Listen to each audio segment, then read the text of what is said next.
चलिए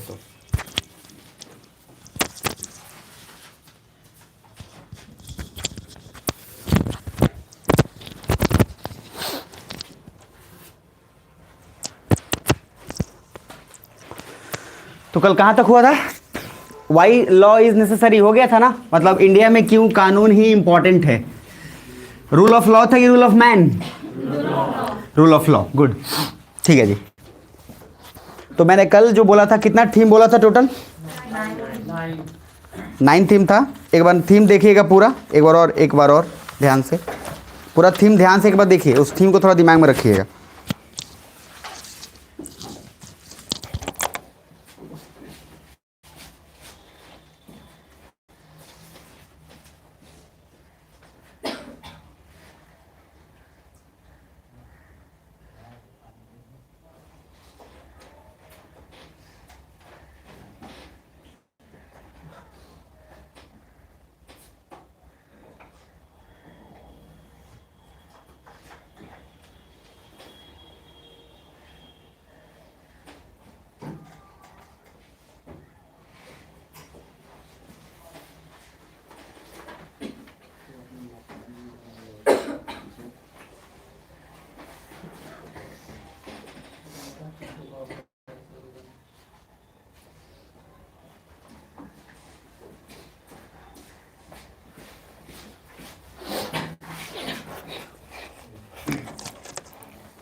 चलिए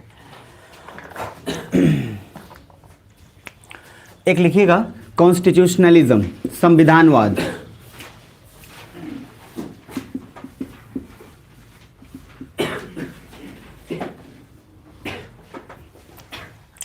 हिंदी में उसको लिख लीजिएगा संविधानवाद, ठीक है। सुनना थोड़ा ध्यान से, सर्दी खांसी से परेशान, ध्यान रखिएगा, सब किसी को थोड़ा बहुत तो हो ही जाएगा। पहले जो बोला था कल, एक बार बस खामोखा एक बार रिपीट कर देता हूँ। 9 थीम देख लिए होगे। बेसिक्स था, बेसिक्स में आपको मैंने 2-3 बातें बोली थी। पॉलिटी क्या है, गवर्नेंस क्या है, पॉलिटिकल साइंस क्या है, याद है? पॉलिटी क्या था? Legal system. Political science, knowledge of legal system. और थर्ड है governance, solution to the problems given by government. Clear है जी? उसके आगे बढ़े थे तो मैंने कुछ बातें आपको बताई थी कि सर इंडिया में सबसे इंटरेस्टिंग बात यह है कि पहली बात ओरिजिन ऑफ लॉ। तो ओरिजिन ऑफ लॉ इसलिए पढ़ा क्योंकि सर एक पॉइंट लिख लीजिए, लॉ एक लिख लीजिए, एक नोट करके लिखिएगा, जो बोल रहा हूँ वो लिखिएगा नोट करके। लॉ यानी कि कानून इज ए स्पीड ब्रेकर, ये शब्द ध्यान रखिएगा। Law is a speed breaker. Breaker जानते हैं ना, जहां गाड़ी पे एकदम स्प्लेंडर उड़ाते चल जाता है सब। ब्रेकर रहे तब भी कोई दिक्कत नहीं है, गाड़ी सर उड़ा देना है पूरा ऊपर। गांव में ब्रेकर लोग बनाए कि थोड़ा धीरे धीरे जाएगा, लेकिन वहां पे छवारिक लोग हैं ऐसे करके गाड़ी चलाते हैं सर, ऐसे इधर से नहीं सर, ऐसे पूरा उड़ा दिया सर ब्रेकर ही। गांव वाले सोच रहे होते ब्रेकर बनाए थे कि रोक के चलेगा, ये पूरा छरपा दिया, मतलब वही लैंग्वेज में बोलते हैं, छरपा देता है पूरा। अच्छा वो भी घर पे आके बोलेगा हम पूरा ब्रेकर छरपा दिले, वो सब ना देखे। अलग टसन है सर, मतलब लॉ को तोड़ने के बाद और अलग ही लोग, मतलब आज पता है हम क्या किए, आज ये पता किए कि रेड लाइट पे गाड़ी को रोकना था, लेकिन सर हम फिर भी निकाल दिए। अच्छा कि निकाल लिए, किसी दिन अच्छे से निकाल लिए ना, कोई और निकाल देगा आपका और दोबारा आप निकालने लायक नहीं रहेंगे। इसीलिए आमतौर पे बारात का दिन होता है जिस दिन में, उस दिन जरूर देखिएगा कुछ छवारिक लोग जैसे मेन रोड में छिटा जाएंगे, समझे नहीं? मतलब उनका ना कुछ हड्डी पता चला ना कुछ, सर खत्म हो गए, स्टाइल में वो निकल के चल जाते हैं। ठंड का दिन है सर, कल वैसा ही देखा, जस्ट अभी बाहर निकला था सब्जी के लिए, स्टाइल में खाली शर्ट पहना हुआ था सर, दांत से लेकिन सर स्टाइल में पूरा एकदम दांत उस सब उसका किटकिटा रहा है, लेकिन सर स्टाइल में क्या किया जाए उसका भाई, हद हिसाब है। यहाँ से दूर के पैदल जाने ऐसे किया हुआ है, कभी उसको पकड़ रहा है कभी इसको पकड़ रहा है। तो स्वेटर पहन लेता भाई, वहाँ जाता, वहाँ दिखाना था टसन, वहाँ निकाल के रख देता कम से कम, लेकिन ना पूरा रोड पर दिखाना है। हमको लगता है कहीं पहुँचते पहुँचते निपट ना गया वो पहले। खैर भगवान करे बचा ले उसको। Law is a speed breaker. Speed breaker, breaker हम क्यों बनाते हैं? ताकि हम रिस्ट्रिक्ट कर सके, रोक सके कि अगर कोई 100 की स्पीड से आ रहा है तो ब्रेकर के समय आते हैं तो स्पीड कम हो जाए। अरे है ना, जोर से बोले, यस और नो। तो सर अगर स्पीड ब्रेकर का इंपॉर्टेंस है कि आपके स्पीड को नॉर्मल कर दिया जाए ताकि उससे किसी और को खतरा नहीं हो। मैंने बोला law is a speed breaker. Law अगर नहीं रहेगा घर में तो सर बच्चा ना ड्रग्स भी बेचना शुरू कर देगा। तो लॉ क्या करता है, आपको रोकता है गलत काम करने से। तो सर जैसे ही आपने बोला, पापा आपको बोलते हैं ठीक है तू घूमने जा लेकिन शाम के 7 बजे तक आ जाइयो। अरे समझ पा रहे हो कि शाम के 7 बजे तक तुम्हें आ जाना है, बाकी दिन भर तुम घूम सकते हो। तो एक दिमाग में तो लॉ है ना कि 7 बजे तक आ जाना है। तो क्या होगा कि आप जितना काम है 7 बजे से पहले निपटा लेंगे, कोशिश कर लेंगे मैक्सिमम, और 7 बजे तक आ जाएंगे तो मतलब आप सुरक्षित है। यस और नो। इसीलिए लॉ इज हमेशा स्पीड ब्रेकर होता है और लॉ हमेशा लोगों को बांध के रखता है। ठीक है जी, वो औकात में रहते हैं कि औकात में रह लो, ज्यादा उड़ना जरूरी नहीं। मेरी बात समझ में आ रही है। अब दूसरा टर्म है सर, 3 टर्म है, उसमें पहला टर्म है कॉन्स्टिट्यूशनलिज्म। तो अब क्या करना है, हेडिंग जो दिए होगे ना कॉन्स्टिट्यूशनलिज्म, उसको सर अच्छे ढंग से पहले समझ लेंगे। फिर उसके बाद इसमें एक और टर्म आएगा, वो आएगा कॉन्स्टिट्यूशनल लॉ। अभी उसको बस मैं यही बोल दे रहा हूं, ठीक है। कॉन्स्टिट्यूशनलिज्म आएगा, उसके बाद एक आएगा, लिख रहे हो ना सब? अरे जोर से हाँ लिखते रहना, ये नहीं कि बस सर जी लिखवा देंगे रोक के, लिखते जाना। इंतजार करोगे तो खत्म हो जाएगा सारा काम। भोज में नहीं होता है, इंतजार कीजिएगा तो कुछ से बोलते हैं जल्दी चला खा ला, ना तो नाश्ता खत्म हो जाएगी। बहुत जगह होता भी है। आपको कल बताया नहीं था कि सर चिकन के चक्कर में क्या मिल गया, कटहल का सब्जी मिल गया था उसको, बेचारा चिकन सोचा था मिल गया कटहल, वो अलग दुविधा है। चलिए लिखिएगा कॉन्स्टिट्यूशनलिज्म, एक टर्म लिख लीजिए, फिर मैं उसके बाद आपको इसको समझा देता हूं। लिखिएगा, it is a political theory. यह एक पॉलिटिकल थ्योरी है। मीनिंग समझा दूंगा, अभी सिर्फ लिख लीजिए। It is a political theory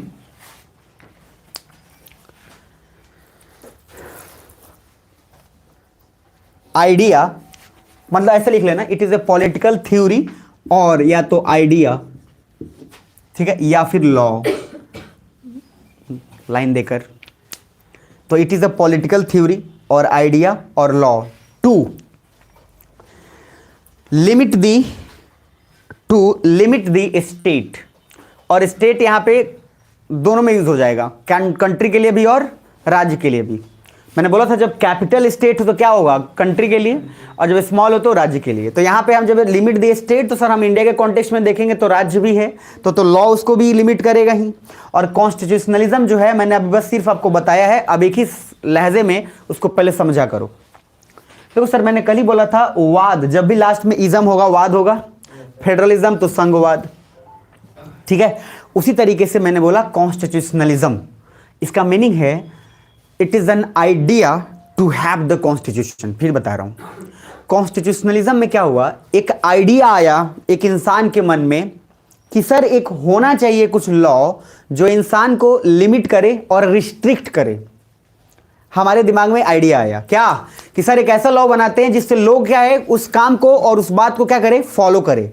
तो संविधानवाद कुछ नहीं है, it is just an idea to have the constitution.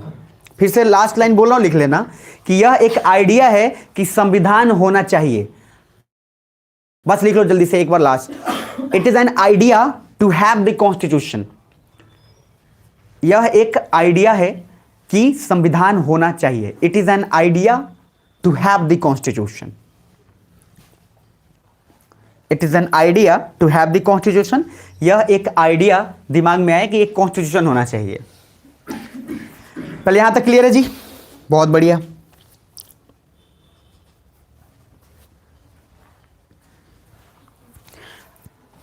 अब ध्यान से समझना, हमने आइडिया तो निकाल लिया कि सर एक आइडिया है, जिस आइडिया से एक ऐसा कुछ बना दो लॉ, जिस लॉ से क्या हो, सरकार अपने औकात में रहे। इधर देखो, पहले याद करो, पहले क्या होता था, राजा ही सर्वोपरि था। अरे हाँ है ना, राजा ने जो बोल दिया, बात खत्म। तो राजा जब बोल दिया, तो राजा मैंने आपको बोला था कि अगर कोई कानून नहीं रहेगा तो लोग बोल देंगे कि जो दाढ़ी रखा है उस सबको फांसी पे चढ़ा दो, कुछ भी कर देगा। अरे ऐसा नो, तो सर उसको बांधने के लिए हमने क्या बोला, तुम्हारे पास पावर तो होगा लेकिन उस पावर में भी कुछ सीमित होगा, कुछ लिमिटेशंस होगा कि बेटा इस तरह से ही आप इस्तेमाल कर सकते हो। अब नरेंद्र मोदी अगर चाहें तो क्या ऐसे उठ के और बोल नहीं सकते कि जितने लोग दाढ़ी वाले हैं सर उनको फांसी पे चढ़ा दो, क्योंकि सबसे पहले कौन चढ़ेगा, मेरी बात समझ में आ रही है क्योंकि खुद अरे बुझा रहा है आपको। तो सर लॉजिकली क्या है, उनको लिमिट कर दिया गया कि सर आप खर्चा कर सकते हैं लेकिन आप इतने से ज़्यादा खर्चा नहीं कर सकते। आप इस डिसीजन को ले सकते हैं लेकिन इससे ज़्यादा डिसीजन नहीं ले सकते। आप किसी के अधिकार में जैसे टैक्स ले सकते हैं लेकिन इस परसेंट से ज़्यादा नहीं ले सकते। कुछ समझ रहे हो बात? अगर ये नियम नहीं रहता तो राजा क्या करता था, पहले बोलता था 4% टैक्स लेंगे, फिर कुछ दिन बाद लगान क्या कर दिया गया 10%। अरे कुछ लिमिटेशन है क्या? नहीं, उसके मर्जी पर डिपेंड करता है। आज सर पी लिया कस के, कल बोला कल पूरा टैक्स हम ही को दे देना, जितना कमाया वो सब दे देना। कुछ भी हो सकता है, एनीथिंग कैन बी पॉसिबल। और कल एक स्टेटमेंट बोला था, एब्सोल्यूट पावर करप्ट्स एब्सोल्यूटली। तो चाहे वो एक आदमी गवर्नमेंट में हो चाहे एक आदमी राजा हो, डजंट मैटर, अगर एक आदमी के हाथ में पावर होगा तो करप्शन होगा, तय मान के चलो। क्लियर है यहां तक? आगे तो सर ये एक क्या है, कुछ नहीं है, बस एक आइडिया है कि हमारे दिमाग में आया कि एक संविधान होना चाहिए। तो सर चलो ठीक है, आपने बोल दिया कि संविधानवाद एक बस आइडिया है कि एक ऐसा संविधान हो, और संविधान हो जिससे कि गवर्नमेंट को क्या किया जा सके, लिमिट किया जा सके। लेकिन बात आता है दूसरा, अब दूसरा टर्म लिख लेना थोड़ा गैप छोड़ के, कॉन्स्टिट्यूशनल लॉ, संवैधानिक कानून।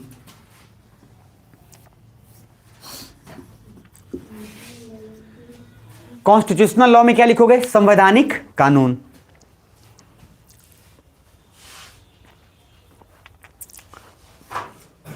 एक डेफिनेशन लिख लो, फिर उसके बाद मैं आपको समझा दूंगा। लिखो, laws through which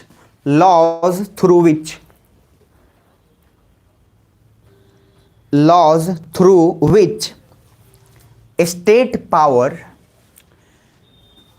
restricted, laws through which state power are restricted, state powers are restricted. Hindi में क्या नॉर्मली समझ लोगे, आराम से समझ सकते हो। कैसे कि सर सीधी सी बात है कि हमने कुछ इधर देखो, हमने बोल दिया कि ठीक है एक संविधान होना चाहिए, हमने बोल दिया। आपके दिमाग में आइडिया है कि सर एक आइडिया आया है कि सर ऐसा होता तो कितना अच्छा होता।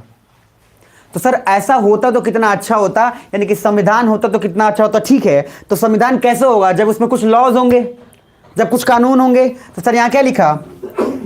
संविधानवाद एक आइडिया है कि कॉन्स्टिट्यूशन होना चाहिए, लेकिन लॉ क्या है? वो आइडिया को एग्जीक्यूट करेगा। यानी कि हम कह सकते हैं कि ये विष्णु जी हैं। अरे कल बोला था ना, ब्रह्मा विष्णु महेश। लेजिस्लेटिव क्या करेगा? आइडिया एग्जीक्यूट कौन करेगा? डीएम लोग। और सर न्यायपालिका साइड अभी रखो, अरे है ना। तो कॉन्स्टिट्यूशनलिज्म इज एन आइडिया कि कॉन्स्टिट्यूशन होता तो कितना अच्छा होता। उसको एग्जीक्यूट कौन किया? Constitutional laws. कि सर कॉन्स्टिट्यूशनल लॉ में सर हम नियम डाल दिए कि ऐसा ऐसा होगा तो ठीक है। यानी कि हम क्या कह सकते हैं कि संविधानवाद को चलाने के लिए जिस नियम का हमने मतलब जिस नियम को हमने बनाया, उस नियम को हम क्या बोल रहे हैं? संवैधानिक लॉ या संवैधानिक नियम। यानी कि कॉन्स्टिट्यूशनलिज्म को बढ़ाने के लिए और कॉन्स्टिट्यूशनलिज्म के आइडियाज को पूरा करने के लिए जो हमने लॉ बनाया, जो हमने कानून बनाया, उसी को क्या बोल रहे हैं? Constitutional law. अरे सुन रहे हो? लिख लो ये लाइन खटाखट, हिंदी में ही लिख लो कि सर कॉन्स्टिट्यूशनलिज्म को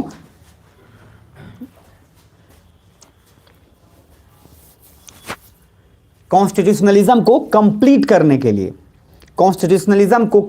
करने के लिए हमने जो लॉज बनाया, हमने जो कानून बनाए, उसको बोलते हैं संवैधानिक कानून। तो इंग्लिश में नॉर्मल आप लिख सकते हो कि to execute the constitutionalism we made constitutional laws. To execute the constitutionalism we made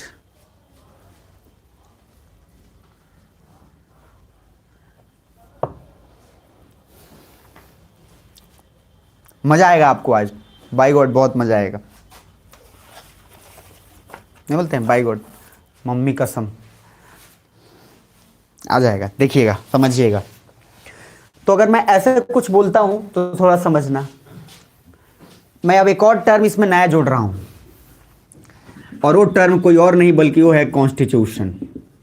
please आप जब कॉन्स्टिट्यूशनल लिखिएगा तो हाईलाइट करके रखिएगा, कॉन्स्टिट्यूशनल लॉ लिखे होंगे तो हाईलाइट करके रखिएगा, और तीसरा टर्म लिखिएगा कॉन्स्टिट्यूशन।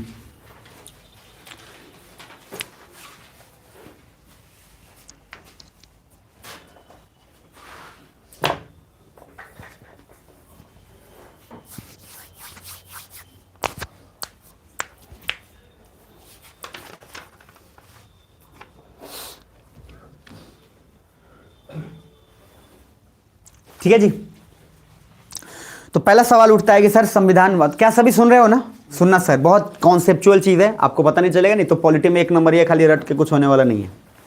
हु इज हु, कौन कौन है, और उसमें उम्मीद करते हैं कि पूरा तोड़ फोड़ के आ जाएंगे। मैंने बार बार बोला, आप जब एग्जाम की तैयारी करते हैं, ऑलरेडी याद रखिएगा, मेंस के लिए करते हैं, इंटरव्यू के लिए करते हैं, सिर्फ प्री निकालने के लिए, प्री लूसेंट पढ़ के निकाल लीजिएगा, पहले बोल दे रहा हूँ, बट आपका नहीं निकलेगा, ठीक है? तो आपको देखना है, समझना है। देखिए, जिसमें आइडिया आया कि एक संविधान होना चाहिए, idea to have the constitution, वो क्या हो गया? कॉन्स्टिट्यूशनलिज्म। हमने उसको पूरा करने के लिए कुछ लॉज बनाए, क्या हो गया? Constitutional laws. और अब सर कॉन्स्टिट्यूशन का मीनिंग ये है, अच्छा कॉन्स्टिट्यूशनल लॉज बोल रहे हैं, तो लॉज क्या हो सकता है? हर चीज के लिए अलग अलग। जैसे हम बोले कि मनी लॉन्ड्रिंग के लिए अलग लॉज है, हमने बोला मानव अधिकार के लिए अलग कानून है, अगर कोई किडनैप होता है, कुछ होता है, उसके लिए अलग कानून है, हाँ या ना? तो कॉन्स्टिट्यूशनल लॉज क्या अलग अलग होंगे कि एक ही होगा? अलग अलग होगा। हर चीज के लिए क्या हो? अलग अलग। अरे हाँ या ना? अब कॉन्स्टिट्यूशन क्या है सर?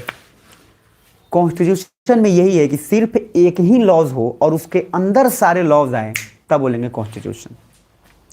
मतलब कुछ ऐसा, ये रहा सर सर्कल, लॉ मान लो L1 L2 L3, बहुत सारे कानून होंगे ना जी। हमने क्या किया, ऊपर में एक हेडिंग डाला कॉन्स्टिट्यूशन, और कॉन्स्टिट्यूशन क्या है? खुद एक लॉ है। जैसे हम बोलते हैं ना संविधान, सर अब सब किसी को लगता है संविधान इज ए बिग बुक।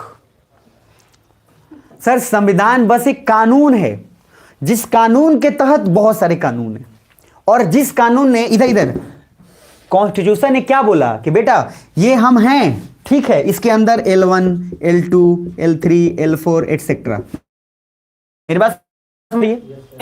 और इसने बोल दिया कि बेटा जो हम एक कानून है, इस कानून में ऑलरेडी लिखा हुआ है कि आप इस कानून को किसी भी तरीके से नहीं तोड़ सकते। अच्छा एक बात बताओ, हम अभी क्वेश्चन पूछने वाले हैं। एक नॉर्मल कानून, इधर देखो, मैंने बोला कॉन्स्टिट्यूशन कुछ नहीं है, क्या है ये? अरे क्या है? एक कानून है। लेकिन सर जिस तरीके से कॉन्स्टिट्यूशन एक कानून है, उसी तरीके से अलग अलग भी कानून है। अरे हाँ है ना?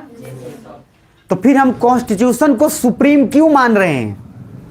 इसलिए मान रहे हैं क्योंकि कॉन्स्टिट्यूशन के लॉज को हम चेंज नहीं कर सकते, क्योंकि जो ये अपने आप में एक कानून है उसको कोई बदल नहीं सकता, ना L1 ना L2 ना L3 ना कोई गवर्नमेंट, कोई नहीं बदल सकता। इसलिए उस लॉज में भी जो सबसे सुप्रीम है उसको बोल रहे हैं कॉन्स्टिट्यूशन। फिर राष्ट्रपति बोल रहा हूं, मेरी बात समझ में आ रही है? मैंने बोला 10 लोग हैं, 10 लोग अपने फैमिली में हैं, एक 10 लोग में से एक ऐसा आदमी है कि कुछ भी बोलता है उसका बात कोई नहीं काट सकता, तो हो गया कॉन्स्टिट्यूशन। अरे बुझा रहा है कुछ? और उसके अलावा जो होगा सब होगा लॉज, कॉन्स्टिट्यूशनल लॉज। तो नियम तो बहुत है कि बेटा किडनैप किए तो ये सजा, बेटा अगर मानवाधिकार टूटा ये सजा। अरे कुछ बुझा रहे हैं? लेकिन एक ऐसा है कि सर आपको जो मर्जी L1 L2 L3 करिए, लेकिन ये जो कानून है सर, इसका बात आपके में औकात नहीं है कि आप इसका काट सकते हैं। इसलिए क्या बोला जाता है, किसी में दम नहीं है। और भारत के लिए सबसे सर्वाधिक इंपॉर्टेंट कौन सा चीज है? कॉन्स्टिट्यूशन। कुछ बुझा रहा है? तो सर कॉन्स्टिट्यूशनलिज्म, एक आइडिया आया कि कॉन्स्टिट्यूशन होना चाहिए, हमने उसके लिए कॉन्स्टिट्यूशनल लॉज बनाए, और जब सारे कॉन्स्टिट्यूशनल लॉज को एक ही लॉज के अंदर डाल दिए तो कॉन्स्टिट्यूशन हो गया। कितना वो क्लियर हो? पहले हाथ खड़े करो, ठीक है? अब मैं आपको एक बात नॉर्मल बोल दिया कि सर सिंपल सा बात है, एक कानून। अब यूके में जैसे देखो, इसको बताऊंगा और क्लियर हो जाएगा। यूके में 3 कानून है, 3 लॉज, ये लाइन लिखो, यूके हैज 3 लॉज। इंडिया में सर कितने लॉज हैं? एक, वो है कौन? कॉन्स्टिट्यूशन। और उस कॉन्स्टिट्यूशन के अंदर बहुत सारे कानून। यूके में सर अलग अलग है, एक जगह नहीं है, हर चीज का डॉक्यूमेंट अलग अलग है। इंडिया में सर सारा कुछ संविधान के अंदर मिल जाएगा, लेकिन यूके में 3 कानून है। UK has 3 laws. पहला लिखो, फर्स्ट ह्यूमन राइट्स एक्ट, मानवाधिकार एक्ट, अधिनियम, यानी कि human right act, human rights act. बिना देखे भी लिखने की कोशिश किया करो, मानवाधिकार अधिनियम, ठीक है? दूसरा लिखो, ज्यादा तेज तो नहीं जा रहे ना, ठीक है? दूसरा पार्लियामेंट रेगुलेशन एक्ट, दूसरा पार्लियामेंट और नंबरिंग देकर लिखना पूरा। पार्लियामेंट, और पार्लियामेंट के स्पेलिंग ध्यान से देख लेना। पार्लियामेंट, और जो भी आए हमेशा सीखना है, नहीं आए तो सीखने आए हैं आप। सब कुछ आता तो मेरी जरूरत ही क्यों थी खामोखा, सीधी सी बात है। यहां देख लीजिए तो पार्लियामेंट रेगुलेशन लिख लीजिएगा, एक्ट। ये किसका बता रहा हूं, इंडिया का कि यूके का? यूके का, यूनाइटेड किंगडम। थर्ड लिख लीजिए सुप्रीम कोर्ट एक्ट। आपको बहुत जानबूझ के हैरानी होगी कि सर सुप्रीम कोर्ट एक्ट, मजा आएगा। अभी आपको बताता हूं कुछ बात, अभी आराम आराम से बताऊंगा।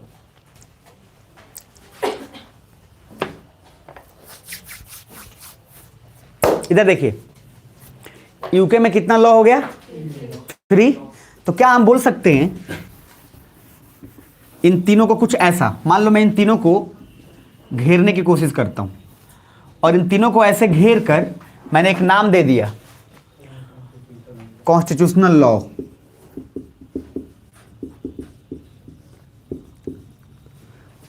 कॉन्स्टिट्यूशनल लॉ क्यों बोला? क्योंकि सर हर चीज के लिए अलग अलग कानून है। अरे है ना, यानी कि वहां पे 3 है। अब आते हैं सर सिंपल इंडिया के कॉन्टेक्स्ट में। ये रहा इंडिया, इंडिया के पास एक लॉ और यह है कॉन्स्टिट्यूशन, और इसी कॉन्स्टिट्यूशन के अंदर बहुत सारे L1 L2 आ जाएंगे। तो हमारे पास कितने कानून हैं? एक। इसीलिए हम बोलते हैं कॉन्स्टिट्यूशन ऑफ इंडिया एक्ट। यहां क्या लिखा हुआ है? ह्यूमन राइट्स एक्ट अलग, मानव अधिकार का नियम अलग अलग। अगर आपको मानव अधिकार से कुछ देखना है उल्लंघन, तो सर आपको ये किताब खोलना पड़ेगा वहां पे। अगर आपको पार्लियामेंट से रिलेटेड कुछ देखना है तो पार्लियामेंट के अलग आपको किताब खोलने पड़ेंगे, और फिर सुप्रीम कोर्ट के किताब अलग खोलने पड़ेंगे। इंडिया में क्या है? एक ही है। कौन? कॉन्स्टिट्यूशन और कॉन्स्टिट्यूशन ऑफ इंडिया एक्ट, बस एक ही है, लेकिन उसके अंदर बहुत सारे लॉज। मेरी बात समझ में आ रही है? और हम एक लॉ जब बोले, इसका मीनिंग क्या है कि वो लॉ इतना सुप्रीम है कि उसको कोई भी तोड़ नहीं सकता। इसीलिए हम सर उसको कॉन्स्टिट्यूशन बोल रहे हैं, नहीं तो हम भी उसको बोलते थे खाली लॉज। हम, आप सोचो ना कि मतलब तुम्हारा कुत्ता कुत्ता, मेरा कुत्ता टॉमी, बोलते ना साडा, वैसे बोलते साडा कुत्ता टॉमी, अपना कुत्ता जो है सर वही वाला। याद है कि L1 L2 L3 L4 की तरह ही कॉन्स्टिट्यूशन भी है, लेकिन हम उसको कॉन्स्टिट्यूशन इसलिए बोल रहे हैं क्योंकि वो सबसे सुप्रीम है और उसको चेंज किया नहीं जा सकता। बात खत्म।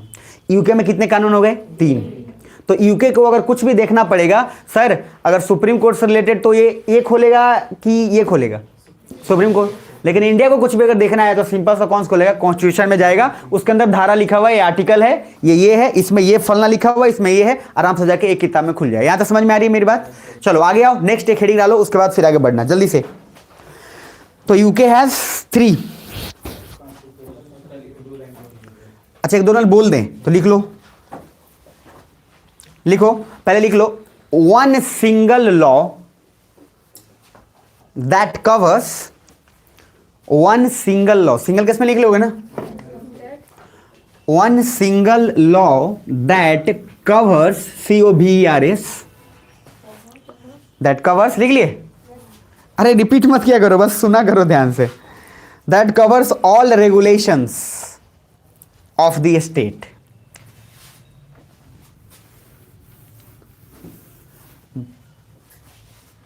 One single law that covers all regulations of the state. Hindi में एक ऐसा कानून जो सारे कानूनों को चलाता हो, उसी को कॉन्स्टिट्यूशन कहते हैं।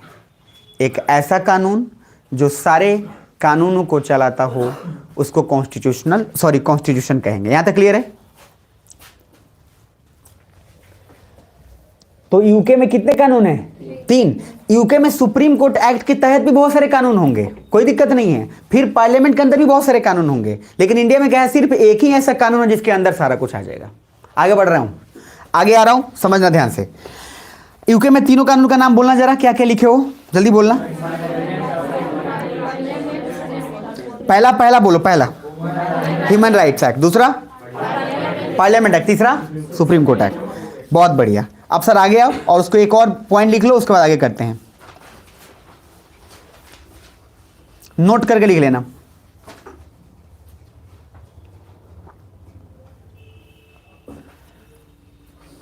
पहले हिंदी में बोल देता हूं, और जो इंग्लिश में समझ सकता है उस इजी है, समझ ही लेगा। लिख लिए, संविधान को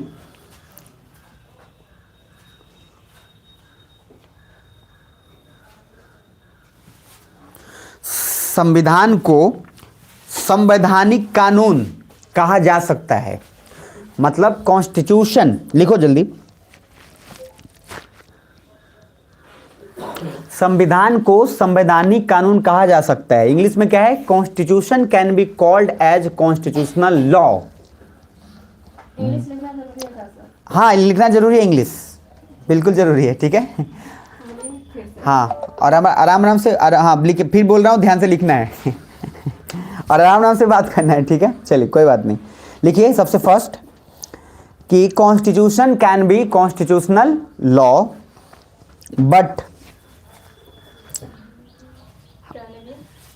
आराम से सुना करो, फिर से बोल रहा हूँ, ध्यान से सुनो। एक सब पहले हिंदी में बोल दूंगा, हिंदी में लिख लेना, सीरियस में लिखना। देखो ये मैं चाहूंगा तो आपको आराम से भेज दूंगा, लेकिन फिर भी लिखवा रहा हूँ, आप किसी को मैं नहीं लिखवाया हूँ, आप लोग को लिखवा रहा हूँ तो कुछ कारण है, समझ रहे हो। आप देख लेना, किसी भी बैच में पूछ लेना, नहीं लिखवाया हूँ मैं, इसलिए ध्यान से समझो। लिखो पहले जो बोल रहा हूँ, पहले बोला ऐसे पूरा मेरे स्टेटमेंट सुनो तब लिखना। स्टेटमेंट सुन लोगे समझ में, आप क्या है शब्द पे ध्यान देते हो। हम बोले संविधान, यस सर संविधान आप पहले भावना को समझो, क्या बोल रहा हूँ मैंने, बोल दिया क्या समझो अब जैसे मैं नॉर्मल क्या मैंने बोला, मान लो जैसे संविधान बोला या कुछ भी कोई उससे कोई दिक्कत नहीं है, बट आपको क्या है, आपको तो मैं आराम से लिखवा रहा हूँ। पता है दिल्ली में क्या किया जाता है, एक बार बोल दिएगा ऐसा मिटा दिया।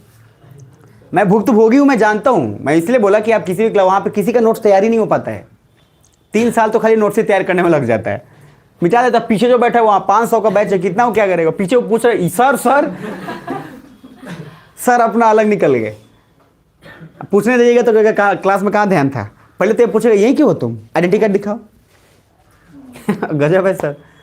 तो मैंने बोला पहले पूरा सेंटेंस समझ लो, उसके बाद लिख लेना, ठीक है। तो मैंने बोला सुन लेना पहले कि कॉन्स्टिट्यूशन को कॉन्स्टिट्यूशनल लॉज कहा जा सकता है, बट कॉन्स्टिट्यूशनल लॉज को कॉन्स्टिट्यूशन नहीं कहा जा सकता। फिर एक बार और लास्ट में रिपीट कर रहा हूं, सुन लो। कॉन्स्टिट्यूशन को कॉन्स्टिट्यूशनल लॉ कहा जा सकता है, बट हर कॉन्स्टिट्यूशनल लॉज को कॉन्स्टिट्यूशन नहीं कहा जाता।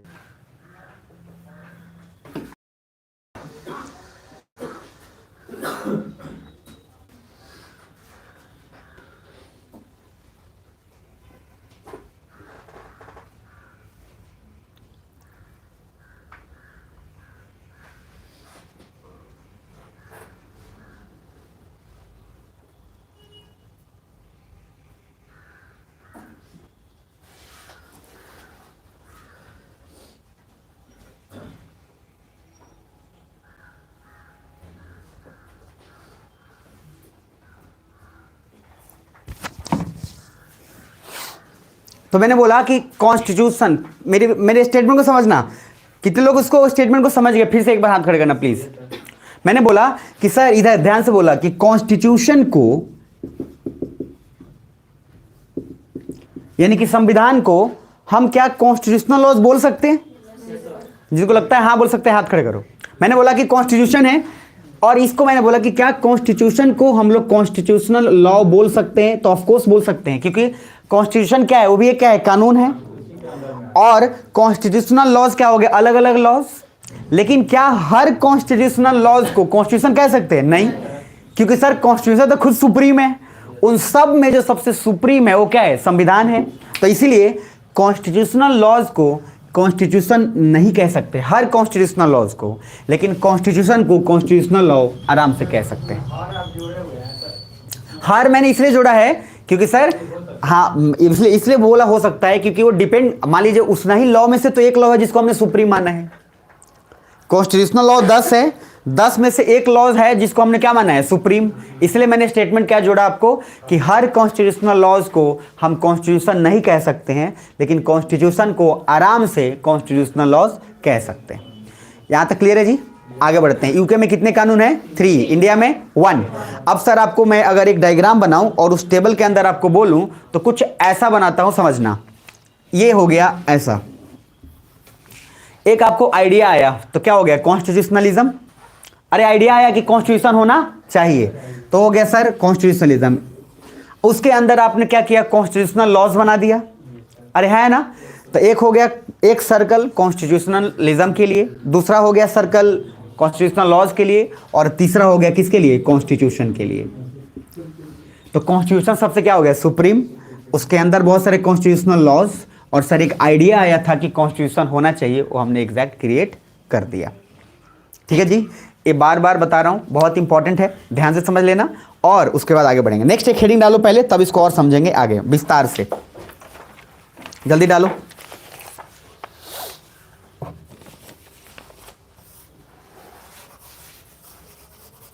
चलो अब एक हेडिंग डालो कि हमारे पास, अब समझना, कल मैंने बताया था अब हमारे पास दो ऑप्शन है। कॉन्स्टिट्यूशन क्या एक कानून है, अरे है कि नहीं है? तो अगर कॉन्स्टिट्यूशन एक कानून है तो हमारे पास इसमें भी दो ऑप्शन आ गए, या तो हम कॉन्स्टिट्यूशन को पावरफुल बनाते पीपल से, या फिर पीपल को हम पावरफुल बनाते किसके कंपैरिजन में, कॉन्स्टिट्यूशन के। यानी कि इसको बोलेंगे रूल ऑफ लॉ और रूल ऑफ मैन। बस हम अब कॉन्स्टिट्यूशन क्यों इस्तेमाल कर रहे हैं, क्योंकि सर हमारे लिए सुप्रीम कौन है, कॉन्स्टिट्यूशन है। लॉ है लेकिन लॉ में सुप्रीम कौन है, कॉन्स्टिट्यूशन। तब हम ये वर्ड इस्तेमाल नहीं करेंगे कि law is greater than people, अब हम क्या इस्तेमाल करेंगे, constitution is greater than people for India. क्योंकि सर कॉन्स्टिट्यूशन अपने आप में उस कानून को बोल रहे हैं जो कानून सबसे सर्वोपरि है और जिसको कोई तोड़ नहीं सकता, हर किसी को मतलब पालन करना पड़ेगा, चाहे हम हो चाहे प्रधानमंत्री हो। क्या समझ पा रहे हैं मेरी बात? तो इसलिए constitution is greater than people. तो सर हमारे पास फिर से दो ऑप्शन था, या तो कॉन्स्टिट्यूशन को पावरफुल बनाते या पीपल को पावरफुल बनाते। तो हमने किसको पावरफुल बनाया, कॉन्स्टिट्यूशन को। और क्यों बनाया, कल का 4 पॉइंट बताइए। Our past social status, male मात्र 16% शिक्षित थे, फीमेल मात्र 9% शिक्षित थी उस समय, तो हम लोगों पे भरोसा कैसे कर सकते थे। तीसरा पॉइंट डाइवर्सिटी, इतना ज्यादा जाति धर्म भेदभाव है कि किसी एक आदमी को पावर बना देते लोग को, तो और लोग विरोध करते, इसलिए हमने कानून को पावर दे दिया। चौथा पॉइंट इनवॉलेंटरी फेडरलिज्म, अनैच्छिक संघवाद, मतलब कि राज्य जो जुड़ा था भारत से वो जबरदस्ती जुड़ा था, ना कि अपने मर्जी से। तो हमने कानून बना दिया कि कानून बड़ा होगा और इस कानून के तहत किसी भी राज्य में इतनी औकात नहीं है कि भारत से अलग हो पाएगा। क्या समझ पा रहे हैं? मैंने बोला आपको कि जो पॉइंट मैंने कल बताया वही सारा पॉइंट अंतिम तक रिपीट होता रहेगा, इसलिए आपको ध्यान रखना। यहां तक क्लियर है? आगे बढ़े, चलिए बढ़ते हैं। यहां तक समझ में आ गया, हाथ खड़े करो सब। चलो आगे बढ़ते हैं, उसके बाद जीवन का नाम लेते हैं। नीचे नेक्स्ट एक आगे लिखो, सर दो ऑप्शन था तो हमने किसको बड़ा किया, constitution is greater than people. तो सर इसीलिए आपको ये लिख लीजिएगा कि हमारे पास दो ऑप्शन था, या तो पीपल को ग्रेटर करते कॉन्स्टिट्यूशन से या कॉन्स्टिट्यूशन को ग्रेटर करते पीपल से। हमने चुना किसको, constitution is greater than people. Interesting बात यह है कि जिन लोगों ने संविधान को बनाया उन लोगों से भी बड़ा कौन हो गया, कॉन्स्टिट्यूशन हो गया। भाई भीमराव अम्बेडकर बने, क्योंकि संविधान को तो लॉ ही, सॉरी संविधान को तो कोई आदमी ही बनाएगा ना भाई, कानून को तो कोई आदमी ही बनाएगा। लेकिन उस आदमी के बनाने के बाद उसने कानून में ऐसा बनाया कि इस कानून के बनने के बाद मेरी भी उतनी ही वैल्यू होगी जितनी एक नॉर्मल इंसान की होगी। ये सबसे खूबसूरती है। समझ पा रहे मेरी बात? थोड़ा सा ओपन कर दीजिए पूजा। अब इंटरेस्टिंग बात थोड़ा ध्यान दीजिएगा कि कॉन्स्टिट्यूशन में मैंने बोल दिया, बस उसको समझ लो कि constitution is greater than people. पहले यहां तक क्लियर है? लास्ट एक और पूरा टर्म इसी के साथ बताने, इसलिए भूलना मत। नींद आ रही होगी तो सो जाना, ठीक है? तो हम अब इसके बाद से मैं लॉज नहीं बोलूंगा कि law is greater than people. इसके बाद से मैं इंडिया के कॉन्टेक्स्ट में क्या यूज करूंगा, constitution is greater than people. तो वहां आपको समझ लेना है कि yes, laws is greater than people, rule of law. अब आगे बढ़ते हैं जी, और जीवन के कुछ अलग आनंद लेते हैं। चलिए एक उसमें लिखिएगा पॉइंट जो मैं बोल रहा हूं, जल्दी से खड़ाक से उसके बाद लिखिएगा। तो अगर हम एक सीक्वेंस बनाते हैं कि सर मान लीजिए ये कॉन्स्टिट्यूशन रहा और इसी के जस्ट इसी के अंदर बहुत सारे कॉन्स्टिट्यूशनल लॉज हो जाएंगे, है ना? और इस कॉन्स्टिट्यूशनल लॉ में अगर चेंज करना चाहे या कुछ ऐड करना चाहे तो उसका पावर सिर्फ एक पार्लियामेंट को है। क्योंकि कोई भी कानून अगर बनाएगा या किसी भी कानून में थोड़ा संशोधन करना पड़ेगा या अमेंडमेंट, तो कौन सिर्फ कर सकता है, पार्लियामेंट। और पार्लियामेंट मतलब होता है संसद, लेकिन संसद का मीनिंग एक बात समझ, अभी पहले समझा देता हूं आपको। पहले ही जब भी हम वर्ड यूज करें पार्लियामेंट, तो पार्लियामेंट में आपको दो चीज लिख लेना है। क्या? एक लिख लेना है लोकसभा प्लस राज्यसभा और प्लस प्रेसिडेंट। इन तीनों को मिलाकर बनता है क्या, पार्लियामेंट। तो जब भी कभी हम पार्लियामेंट बोलें तो आपको पहले से समझ लेना है कि संसद का मीनिंग होता है क्या क्या, Lok Sabha plus Rajya Sabha plus president, इन तीनों को मिला के हम लोग कलेक्टिवली बोलेंगे पार्लियामेंट। क्लियर है यहां तक? अभी के लिए समझ लेना, बाकी लोकसभा राज्यसभा तो बहुत मजे से समझ में, क्योंकि पार्लियामेंट जब बोलते हैं तो लोगों को ज्यादातर जानते हैं क्या समझ में आता है, संसद भवन। कुछ लोगों के दिमाग में भी पिक्चर बनता है, जो संसद बिल्डिंग जो दिखाता है ना वही होता है पार्लियामेंट, अधिकतर बच्चों को, मैं सच्ची बता रहा हूं। तो सर आज जान लीजिएगा, लोकसभा, राज्यसभा और तब क्या है, प्रेसिडेंट, इन तीनों को मिला के क्या बोलेंगे, पार्लियामेंट। तो हम ऐसा बोल सकते हैं क्या, parliament is made up of Lok Sabha, बोल सकते हैं क्या? जब भी हम बोलेंगे parliament is made up of Lok Sabha, Rajya Sabha, president. Clear है यहां तक? आगे बढ़ते हैं। तो सर कॉन्स्टिट्यूशनल लॉज सबसे सुप्रीम कौन हो गया, इधर कॉन्स्टिट्यूशन। अरे उसी को बोल रहे हैं, जैसे जो राज्यसभा, जैसे विधानसभा जो आप बोल रहे हैं वो राज्य में होता है, परेशान मत होइएगा। जैसे प्रधानमंत्री रह रहे हैं तो केंद्र में है, अब राज्य में चीफ मिनिस्टर भी तो रहेगा, तो जो केंद्र में होगा वो लोकसभा, जो राज्य में रहेगा उसको विधानसभा बोलते हैं। बाकी वो आगे आएगा, परेशान मत हो, क्लियर हो जाएगा, ठीक है? सुनाई दे देता है। अब ध्यान से समझना कि सबसे इंटरेस्टिंग बात है, अब इंटरेस्टिंग बात है समझना कि सर आप अभी इस चक्कर में प्लीज मत पड़ो, क्योंकि वो मैं इतना अच्छे से बताऊंगा कि जीवन में कंफ्यूजन नहीं होगा, क्योंकि बहुत ही इसको कंफ्यूजन होता है, खासकर जब विधायक उधायक के इलेक्शन होगा ना तो पूछेगा एमपी के बाद कि एमएलए के बाद। अच्छा लोग बोलता है विधायक के बाद, अब आप सर अलग टेंशन में आ गए, आप पूछे थे एमपी एमएलए का, वो क्या बोल दिया, विधायक का। भाई वहाँ अलग कंफ्यूजन हो गया। तो आप पूछने गए अपना डाउट, जो आंसर बताया उसमें भी एक डाउट आ गया तो सर उसका चिंता नहीं करना, एमएलए को ही विधायक बोलते हैं, लेकिन आपको पूरा क्लियर जब पढ़ाऊंगा समझ में आ जाएगा। तकलीफ ना उठाएं आप, और अभी हड़बड़ाना नहीं है, मैं बार बार बोल रहा हूँ, आराम से पेशेंस रखना है, सब कुछ क्लियर कट हो जाएगा। 3 महीने तक ना, जब आपको 3 महीने 4 महीने उसके बाद इसके सिलेबस का जब बहुत कम पढ़, आपको तब लगेगा कि हाँ अब जाके पूरा मजा आ गया। इसलिए धैर्य रखिएगा, उलबुलाइएगा तो जाइएगा, जितना आराम से रहिएगा उतना आपको पूरा कुछ मिल जाएगा, समझ आएगा, पूरा एकदम पानी की तरह बोलते हैं ना, ट्रांसपेरेंट, एकदम क्लियर आपको दिख जाएगा, साफ साफ। इसीलिए सर हड़बड़ाना नहीं है। तो अब ये 3 चीज मैंने आपको बताया, दिमाग में रखिएगा। पार्लियामेंट को अगर संशोधन करना है तो पार्लियामेंट में कोई इतना औकात नहीं है कि पार्लियामेंट को, कॉन्स्टिट्यूशन को चेंज कर देगा, इतना औकात पार्लियामेंट में नहीं है, किसी में भी नहीं है। हाँ कुछ संशोधन करना चाहे तो संशोधन कर सकता है, उस संशोधन के लिए अलग अलग नियम कानून है जो कि हम लोग आगे देखेंगे। तो पहले यहां तक क्लियर हो गया। चलिए अब एक नेक्स्ट हेडिंग डालिए, फिर आगे उसको और डिटेल में समझेंगे।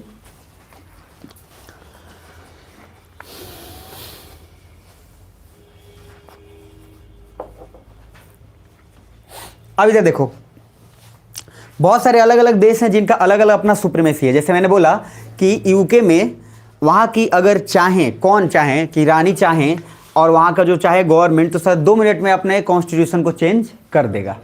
मतलब उसके पास 3 लॉ है, उस 3 लॉ में से वो अगर चाहे किसी को भी चेंज कर देगा सर सुबह उठ के। लेकिन इंडिया में ऐसा पॉसिबल है क्या? नहीं। तो सर इंडिया में हमारे लिए सबसे स्ट्रांग पॉइंट, ध्यान से रखिएगा, पार्लियामेंट तो है ही, क्योंकि पार्लियामेंट के पास ही सिर्फ अधिकार है चेंज करने का। अरे है ना, हम आप कोई कर नहीं सकते। अब इसको समझने के लिए आपको जानते हैं, जानकर हैरानी होगी कि वो देश जो पूरे दुनिया पे राज किया, यूके, इंग्लैंड, ब्रिटेन, सब जो आप कह लीजिए, सर वहां पे सुप्रीम कोर्ट पता है कब आया? 2014 में। वहां सुप्रीम कोर्ट नहीं था इंटरेस्टिंग बात है कि 2008 से 2014 के बीच में इसका प्रपोजल डाला गया। 2008 में लगभग ये मान लिया गया था कि सुप्रीम कोर्ट हो जाएगा, मान लिया गया था, लेकिन 2014 तक आते आते कंप्लीट उसमें डिसीजन होना शुरू कर गया। सर आपको भी बहुत कुछ हैरानी करेगा, अभी चिंता मत करिए। तो सर हमारे यहाँ सुप्रीम कोर्ट जब बना तभी था, जब संविधान है तभी था। यूके और ब्रिटेन में कोई सुप्रीम कोर्ट नहीं था। इसीलिए सर देखो अलग कानून अभी क्या बताया, तो थर्ड कानून क्या था? सुप्रीम कोर्ट एक्ट, और वो 3रा नंबर पे लिखवाया हूं मैं आपको। अरे कुछ बुझा रहे? तो जो देश दूसरे पर राज किया, दूसरे को ज्ञान दिया, दूसरे का जजमेंट दिया, वो खुद अपने पास सुप्रीम कोर्ट नहीं रखा। क्यों? इसलिए नहीं रखा क्योंकि सर वो क्या बने बोला था, उसने लोगों को प्रताड़ित किया था, वो खुद उसको कोई पीटा उटा नहीं था, उसको कोनो कस के पीटता तब ना न्याय के लिए सब सुप्रीम कोर्ट बना था। अरे वो तो अपने पीट के खुद ही न्याय कर दे रहा है सर, गजब काम है समझ रहे थे? इंडिया में पीट दिया कस की, लोग को पीट दिया, लोग कहाँ जाएगा? जहाँ जाएगा वहां पे भी वही खुद बैठा है। तो सर जो आदमी खुद पीटा है उसके लिए उसको क्या जरूरी है? सीधी सी बात है। लेकिन फिर बाद में जरूरत पड़ी, क्योंकि अब आपस में जब लड़ोगे ना तब पता चलेगा ना बेटा कि हम जब दूसरे को पीटे थे तो अब क्या फील होगा। इसीलिए सुप्रीम कोर्ट सर इतना लेट आया 2008 में। और जानते हैं ये क्वेश्चन पूछा हुआ था प्रीलिम्स में, आप लोग में से अधिकतर 90%, सर यूपीएससी का रिकॉर्ड है मेरा नहीं, 90% बच्चों ने गलत किया था। जानते हैं क्यों? क्योंकि उनको ही लग रहा था इतना पुराना कंट्री, पूरा दुनिया पे राज किया, वहाँ सुप्रीम कोर्ट 2008 में आएगा। अधिकतर बच्चों को लगेगा, यही लगा, गया। सिंपल सा बात है, 2008 में सर फाइनलाइज हो गया था, लेकिन उस चीज़ को प्रोसेस करने में, सब कुछ एक्सेप्ट करने में 2014 तक गया। तो आप बोल सकते हैं कि सुप्रीम कोर्ट 2008 में आ गया था। ठीक है जी। कहाँ पे, यूके में कि इंडिया में? यहाँ तक ठीक है। इसलिए सर सुप्रीम कोर्ट एक्ट अलग है, नहीं तो क्या जरूरत है, कुछ नहीं इसको जरूरत है, वो उधर ही रह जाता उसमें। चलिए आगे बढ़ते हैं, जीवन का आनंद लेते हैं, फिर आगे करेंगे। चलिए लिखिए। अच्छा, तो भारत में एक बात बताइए, कॉन्स्टिट्यूशनल सुप्रीमेसी है कि पार्लियामेंट सुप्रीमेसी है? सर देखो, वहां पे ब्रिटेन में गवर्नमेंट, जब हम बोले गवर्नमेंट जो चाहे चेंज कर देगी। अच्छा, क्या बोर हो रहे हैं क्या? पहले सुन रहे हो, गवर्नमेंट जो चाहे सुबह उठ के चेंज कर देगी। और गवर्नमेंट जब हम बोले तो उसका मीनिंग वहां के पार्लियामेंट से आप समझ लो। यानी कि यूके में क्या है, पार्लियामेंट है, पार्लियामेंट के तहत सब कुछ चलता है, क्वीन एलिजाबेथ है स्ट्रांग, कोई दिक्कत नहीं है। लेकिन वहां पे भी पार्लियामेंट है, वहां पे भी प्रधानमंत्री है। अरे बोरिस जॉनसन का भी नाम से, अभी कौन है, ऋषि सुनक, सनक नहीं है, ऋषि सुनक। मेरी बात समझ में आ रही है? अब सर वो जो है क्या है, प्राइम मिनिस्टर। तो सर पार्लियामेंट जब चाहेगी तो पार्लियामेंट क्या कर देगी, अपने लॉज को बदल देगी। लेकिन सर इंडिया में पार्लियामेंट चाहे तो क्या कॉन्स्टिट्यूशन को बदल सकती है क्या? नहीं। तो इंडिया में कॉन्स्टिट्यूशन बड़ा है कि पार्लियामेंट बड़ा है? कॉन्स्टिट्यूशन। तो जिस देश में कॉन्स्टिट्यूशन बड़ा होगा उसको कॉन्स्टिट्यूशनल सुप्रीमेसी बोलेंगे।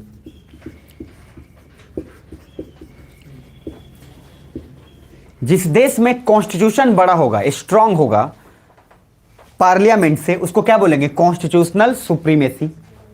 और जिस देश में पार्लियामेंट बड़ा होगा उसको, क्योंकि सर पार्लियामेंट इधर देखो ना, समझ लो एक बार और, पार्लियामेंट सुबह उठ के क्या इंडिया के संविधान को बदल सकती है क्या? अरे बदल सकती है? नहीं। तो बड़ा कौन हुआ, कॉन्स्टिट्यूशन। जब कॉन्स्टिट्यूशन बड़ा हुआ तो कॉन्स्टिट्यूशनल सुप्रीमेसी। तो क्या हम बोल सकते हैं इंडिया इज कॉन्स्टिट्यूशनल सुप्रीमेसी। और जिस देश में पार्लियामेंट उठ के कभी भी कॉन्स्टिट्यूशन को बदल दे उसको बोलते हैं पार्लियामेंट्री सुप्रीमेसी। पार्लियामेंट्री सुप्रीमेसी, जहां का पार्लियामेंट स्ट्रांग हो। एग्जाम्पल क्या लिखोगे, यूके। बात खत्म। आज मन नहीं कर रहा है, कॉन्स्टिट्यूशन में कुछ बदलाव कर देते हैं आज मन नहीं कुछ कर, उठे बदल दिए। समझ रहे? देखिए इतना आसान भी वैसे होता नहीं है, लेकिन हाँ प्रोसेस काफी इजी है, उसके पास पूरा पावर है। इतना इजी भी नहीं होता है कि आप सुबह उठ के कर देंगे, लेकिन उस समझाने के लिए मैं इसलिए, ताकि आप एकदम लॉजिकली समझ जाए कि वहां पे पार्लियामेंट ही सर्वोच्च है, उसको जो मर्जी वो बना सकता है नियम। लेकिन इंडिया में सर पार्लियामेंट अगर चाहे कि कॉन्स्टिट्यूशन को बदल दें, पॉसिबल नहीं है सर, औकात में रहना पड़ेगा। जैसे आप गूगल पे सर्च किया एक आदमी कि how to make vaccine at home कुछ लोग सर्च किए थे कोरोना में, मेरी बात समझ में आ रही है? तो गूगल उसमें से निकला, उसका झोटा पकड़ा और कह रहा है औकात में रह के सर्च करिए समझ में आ रही मेरी बात? तो कहने का मीनिंग है कि हर चीज़ आप बस सोचिए घर पे बन जाएगा, तो औकात में आ जाएंगे आप। तो कहने का मीनिंग है, लास्ट बार बोल रहा हूँ, इसके बाद ये रिपीट नहीं करूँगा, मैं अलग टॉपिक पे चलूँगा, क्योंकि उसका इसी से रिलेटेड है। वो आज नहीं खत्म करूँगा तो कल दिक्कत हो जाएगा, लेट हो जाएगा, इसीलिए आज ही खत्म करना होगा, नहीं तो समझ नहीं पाएंगे आप कल। समझ गए यहाँ तक? तो जब कॉन्स्टिट्यूशन बड़ा हो पार्लियामेंट से तो कॉन्स्टिट्यूशनल सुप्रीमेसी। एग्जांपल कौन, इंडिया की चाइना? इंडिया भी रखना, चाइना को साइड रखना। और जब हम बात करते हैं parliament is greater then constitution, तो कौन सा, यूके। यहाँ तक क्लियर है जी? चलिए अब बहुत बढ़िया, अब आगे बढ़िए और एक और हेडिंग डालिए ताकि जीवन में आनंद आए, फिर हम आगे बोलें।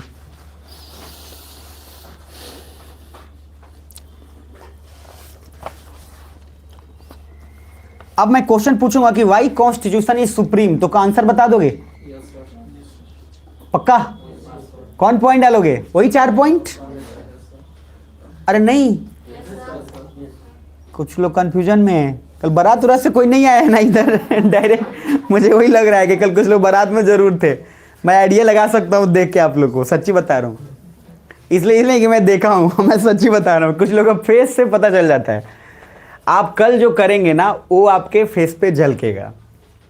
सर साइकोलॉजी है, लास्ट तक समझ जाओगे। जो भी, जैसे कल आप कुछ अच्छा काम करके हो, आपका एनर्जी सर अलग लेवल पे होगा, तोड़ फाड़ देंगे, ऐसा कुछ होगा, समझ रहे हो? और मान लो कल पिटाई खा के आए हो, मान लो मम्मी ने बेलन चला दिया किसी वजह उस दिन आप ऐसे रहोगे, यस सर उस दिन आपका अलग एक्सप्रेशन होगा, एकदम शांत मुद्रा में। कोई बगल वाला बोलेगा और चुप है उस दिन आप में कोई एक्साइटमेंट नहीं रहेगा। लेकिन अगर आप कुछ बॉल करके आए, कुछ बड़ा करके आए, कुछ अच्छा करके आए तो आप उसको बगल में करोगे और वो बोलेगा तू चुप रहे सर ये आपके एक्सप्रेशन। इसीलिए कहा जाता है कि इंसान हैबिट से बनता है। अगर आपकी अच्छी आदतें हैं ना, तो मैंने बोला था ना कि चेहरे पे अगर आप चाहते हो कोई पिंपल्स नहीं हो, चेहरे पे कुछ नहीं हो, तो आप थॉट पॉजिटिव रखते जाइए और आराम से अच्छा चीज़ पढ़ते चले जाइए। अपने आप चेहरा ठीक हो जाएगा, अपने आप आपकी पर्सनालिटी ठीक हो जाएगी। इसलिए इस दुनिया में मेडिसिन से कभी कोई पिंपल्स और ठीक नहीं होता। वो नेचुरल है, जो नेचुरल आता है नेचुरली जाएगा। अगर थॉट आपने ठीक कर लिया तो नेचुरली चला जाएगा, थॉट ठीक नहीं है तो सब नहीं जाएगा। इसलिए बहुत लोगों का पिंपल्स लाइफ टाइम रहता है, उनका ठीक ही नहीं होता है।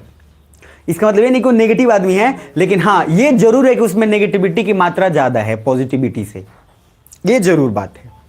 और सर ये हवा में बात नहीं कर रहा, ये मैं नहीं कर रहा। इसलिए आप किसी भी आदमी को देख लीजिएगा, ऐसा आपको मिल जाएगा। तो सर फेयर लवली लगाने से कुछ नहीं होगा, पोत पोत के चले जाइए, फेयर हैंड सबसे भी कुछ नहीं होगा। आप जो हैं वैसे नॉर्मल रहिए, फ़ायदा करेगा आपके लिए, ठीक है जी। नहीं तो पता चलेगी फेयर लवली के चक्कर में जीवन जो है ना बन गया ब्लैक एंड व्हाइट। हेडिंग डालिए next, why constitution is supreme. Question लिखिए क्योंकि एक क्वेश्चन पूछा हुआ है मेंस में ऑलरेडी, इसलिए ये पहले लिख लीजिए। Why constitution is supreme and why India follow it, and why India follow it.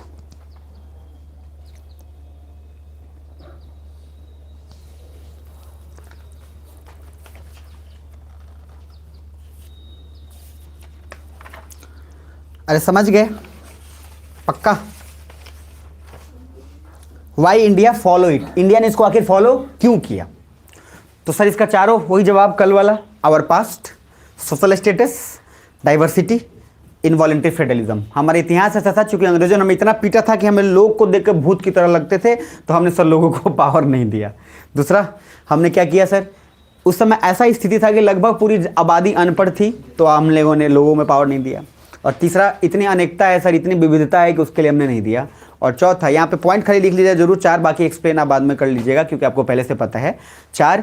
और उसके बाद चौथा आपने इनवॉलंटरी, क्योंकि सारे राज्य अपनी इच्छा से हमसे नहीं जुड़े थे, तो इसलिए कभी भी कुछ हो सकता था, इसलिए हमने कानून को या कॉन्स्टिट्यूशन को ज़्यादा पावरफुल बना दिया। ठीक है जी, आगे बढ़ते हैं।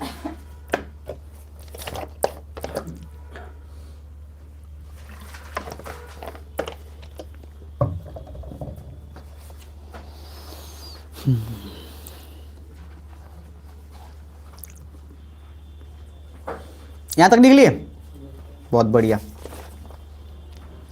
बोर हो रहे हैं क्या आप लोग? हो भी रहे होंगे तब भी बोलना है कि नहीं हो रहे हैं। चलिए आगे लिखिए एक टर्म, क्लासिफिकेशन ऑफ लॉज, कानून के अलग अलग प्रकार।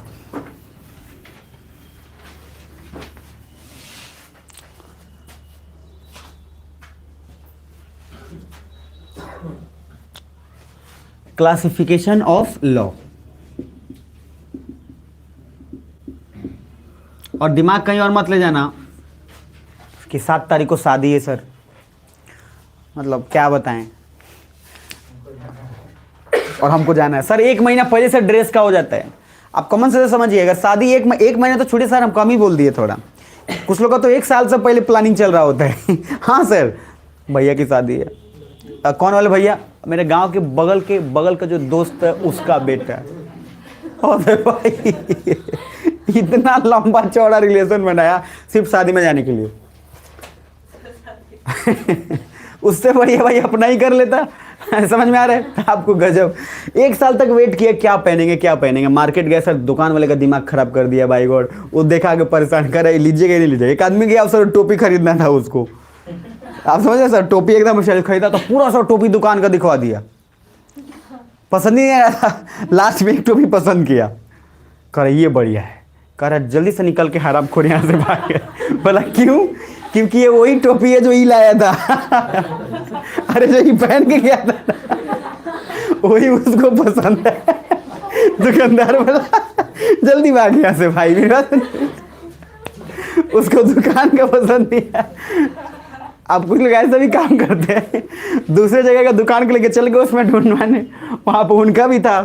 कह रहे किसका है, कह के दिमाग तो सनक जाते हैं ना सर, इतना प्रोडक्ट दे के छठ में देखिएगा, दीपावली छठ में अधिकतर लोग सन का हुआ होता है। ओ भाई मैं देखा था, दुकान पे गया सर, 2 मिनट फुर्सत नहीं है दुकानदार को, दिन जल्दी दिया, मैं पैक करके निकल गया। सॉरी, चलिए आगे बढ़ते। मतलब गलत नहीं है, बात सही है, अरे थोड़ा नॉर्मल रहो यार, है तो है, क्या मतलब इतना उछल कूद, पढ़ाई में तो इतना नहीं रहता है प्लानिंग। एक बार ट्रेन से जाना है, शादी में जाना है, तो 1 साल से पूरा प्लानिंग करते हैं कि बिंदी कैसा होगा, कैसा पहन के जाएंगे, कैसा कूदेंगे, ये भी जानते हैं। लेकिन आईएएस बनना है, कोई प्लानिंग नहीं है, कोई पढ़ने नहीं है सर, बस पढ़ लेंगे। शादी में सर 1000 किस्म का प्लानिंग है। समझ में आ रहा है?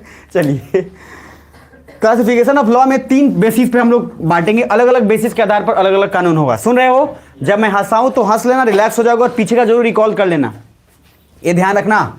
मैं इसलिए आपको पढ़ाता हूं ताकि कोई स्ट्रेस ही नहीं हो, और घर जाके 5 मिनट देख लोगे काम हो जाएगा।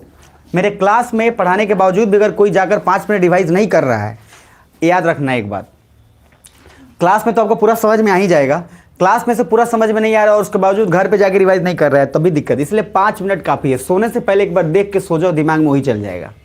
रात भर हम आपके सपने में चिल्लाते रहेंगे, इसलिए सर आप उस चीज़ को रिवाइज करते रहना, समझ रहे हो? रात भर आप परेशान रहोगे, चल पढ़ ये करोगे। इसीलिए सर आपके दिमाग में अगर चल रहा है पढ़ाई का तो अच्छी बात है। 3 बेसिस है, पहला है टारगेट। सर टारगेट ये है कि मतलब पहला ये है कि सर किसके लिए हम कानून बनाएंगे, उसके आधार पर हम किसके लिए बना रहे हैं, ये सबसे इंपॉर्टेंट है, टारगेट। दूसरा पॉइंट इम्पैक्ट, अगर उस कानून को हम बनाते हैं तो किस किस पे असर होगा। भाई कानून एक ही तरीके से नहीं बना सकते ना, अलग अलग लोगों के लिए भाई क्या किसका असर होगा, तो टारगेट इंपैक्ट। तीसरा लिख low intensity, intensity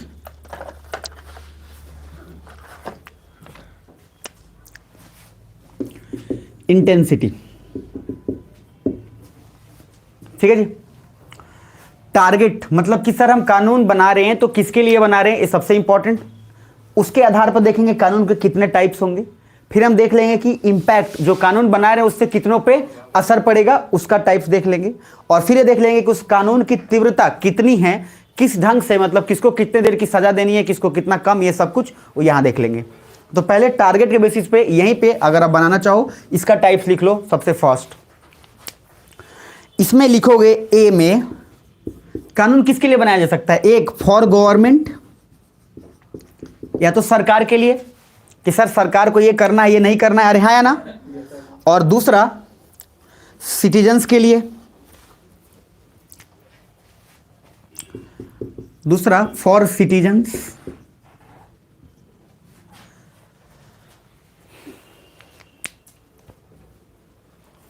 for citizens, पहले लिख लिए।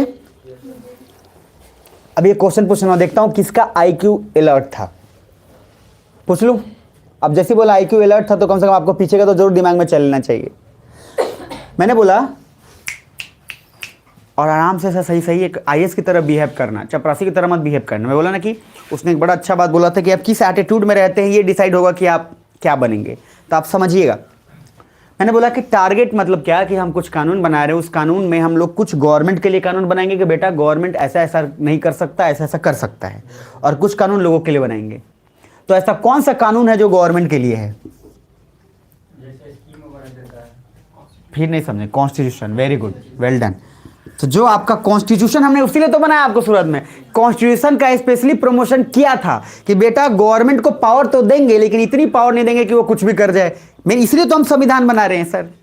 तो सर गवर्नमेंट के लिए हमारे पास क्या है, कॉन्स्टिट्यूशन ऑफ इंडिया। क्या समझ पा रहे हो, मतलब सरकार के लिए कौन सा कानून हमने बनाया, कॉन्स्टिट्यूशन ऑफ इंडिया। और सिटीजन्स के लिए हमने क्या क्या बनाया, अलग अलग बनाया, जैसे कि आईपीसी बनाया, इंडियन पिनल कोड, की कोई क्राइम करता है या कुछ भी करेगा तो सर ये सिटीजन्स जरूर बोल रहे हैं लेकिन उसमें तो सब कुछ आ गया। सिटीजन्स मतलब क्या, सब आ गए ना। अरे नागरिक मतलब तो ये प्राइम मिनिस्टर भी तो भारत का नागरिक है, अगर प्राइम मिनिस्टर भी मर्डर करेगा तो उसको भी सेम ही सजा मिलेगा।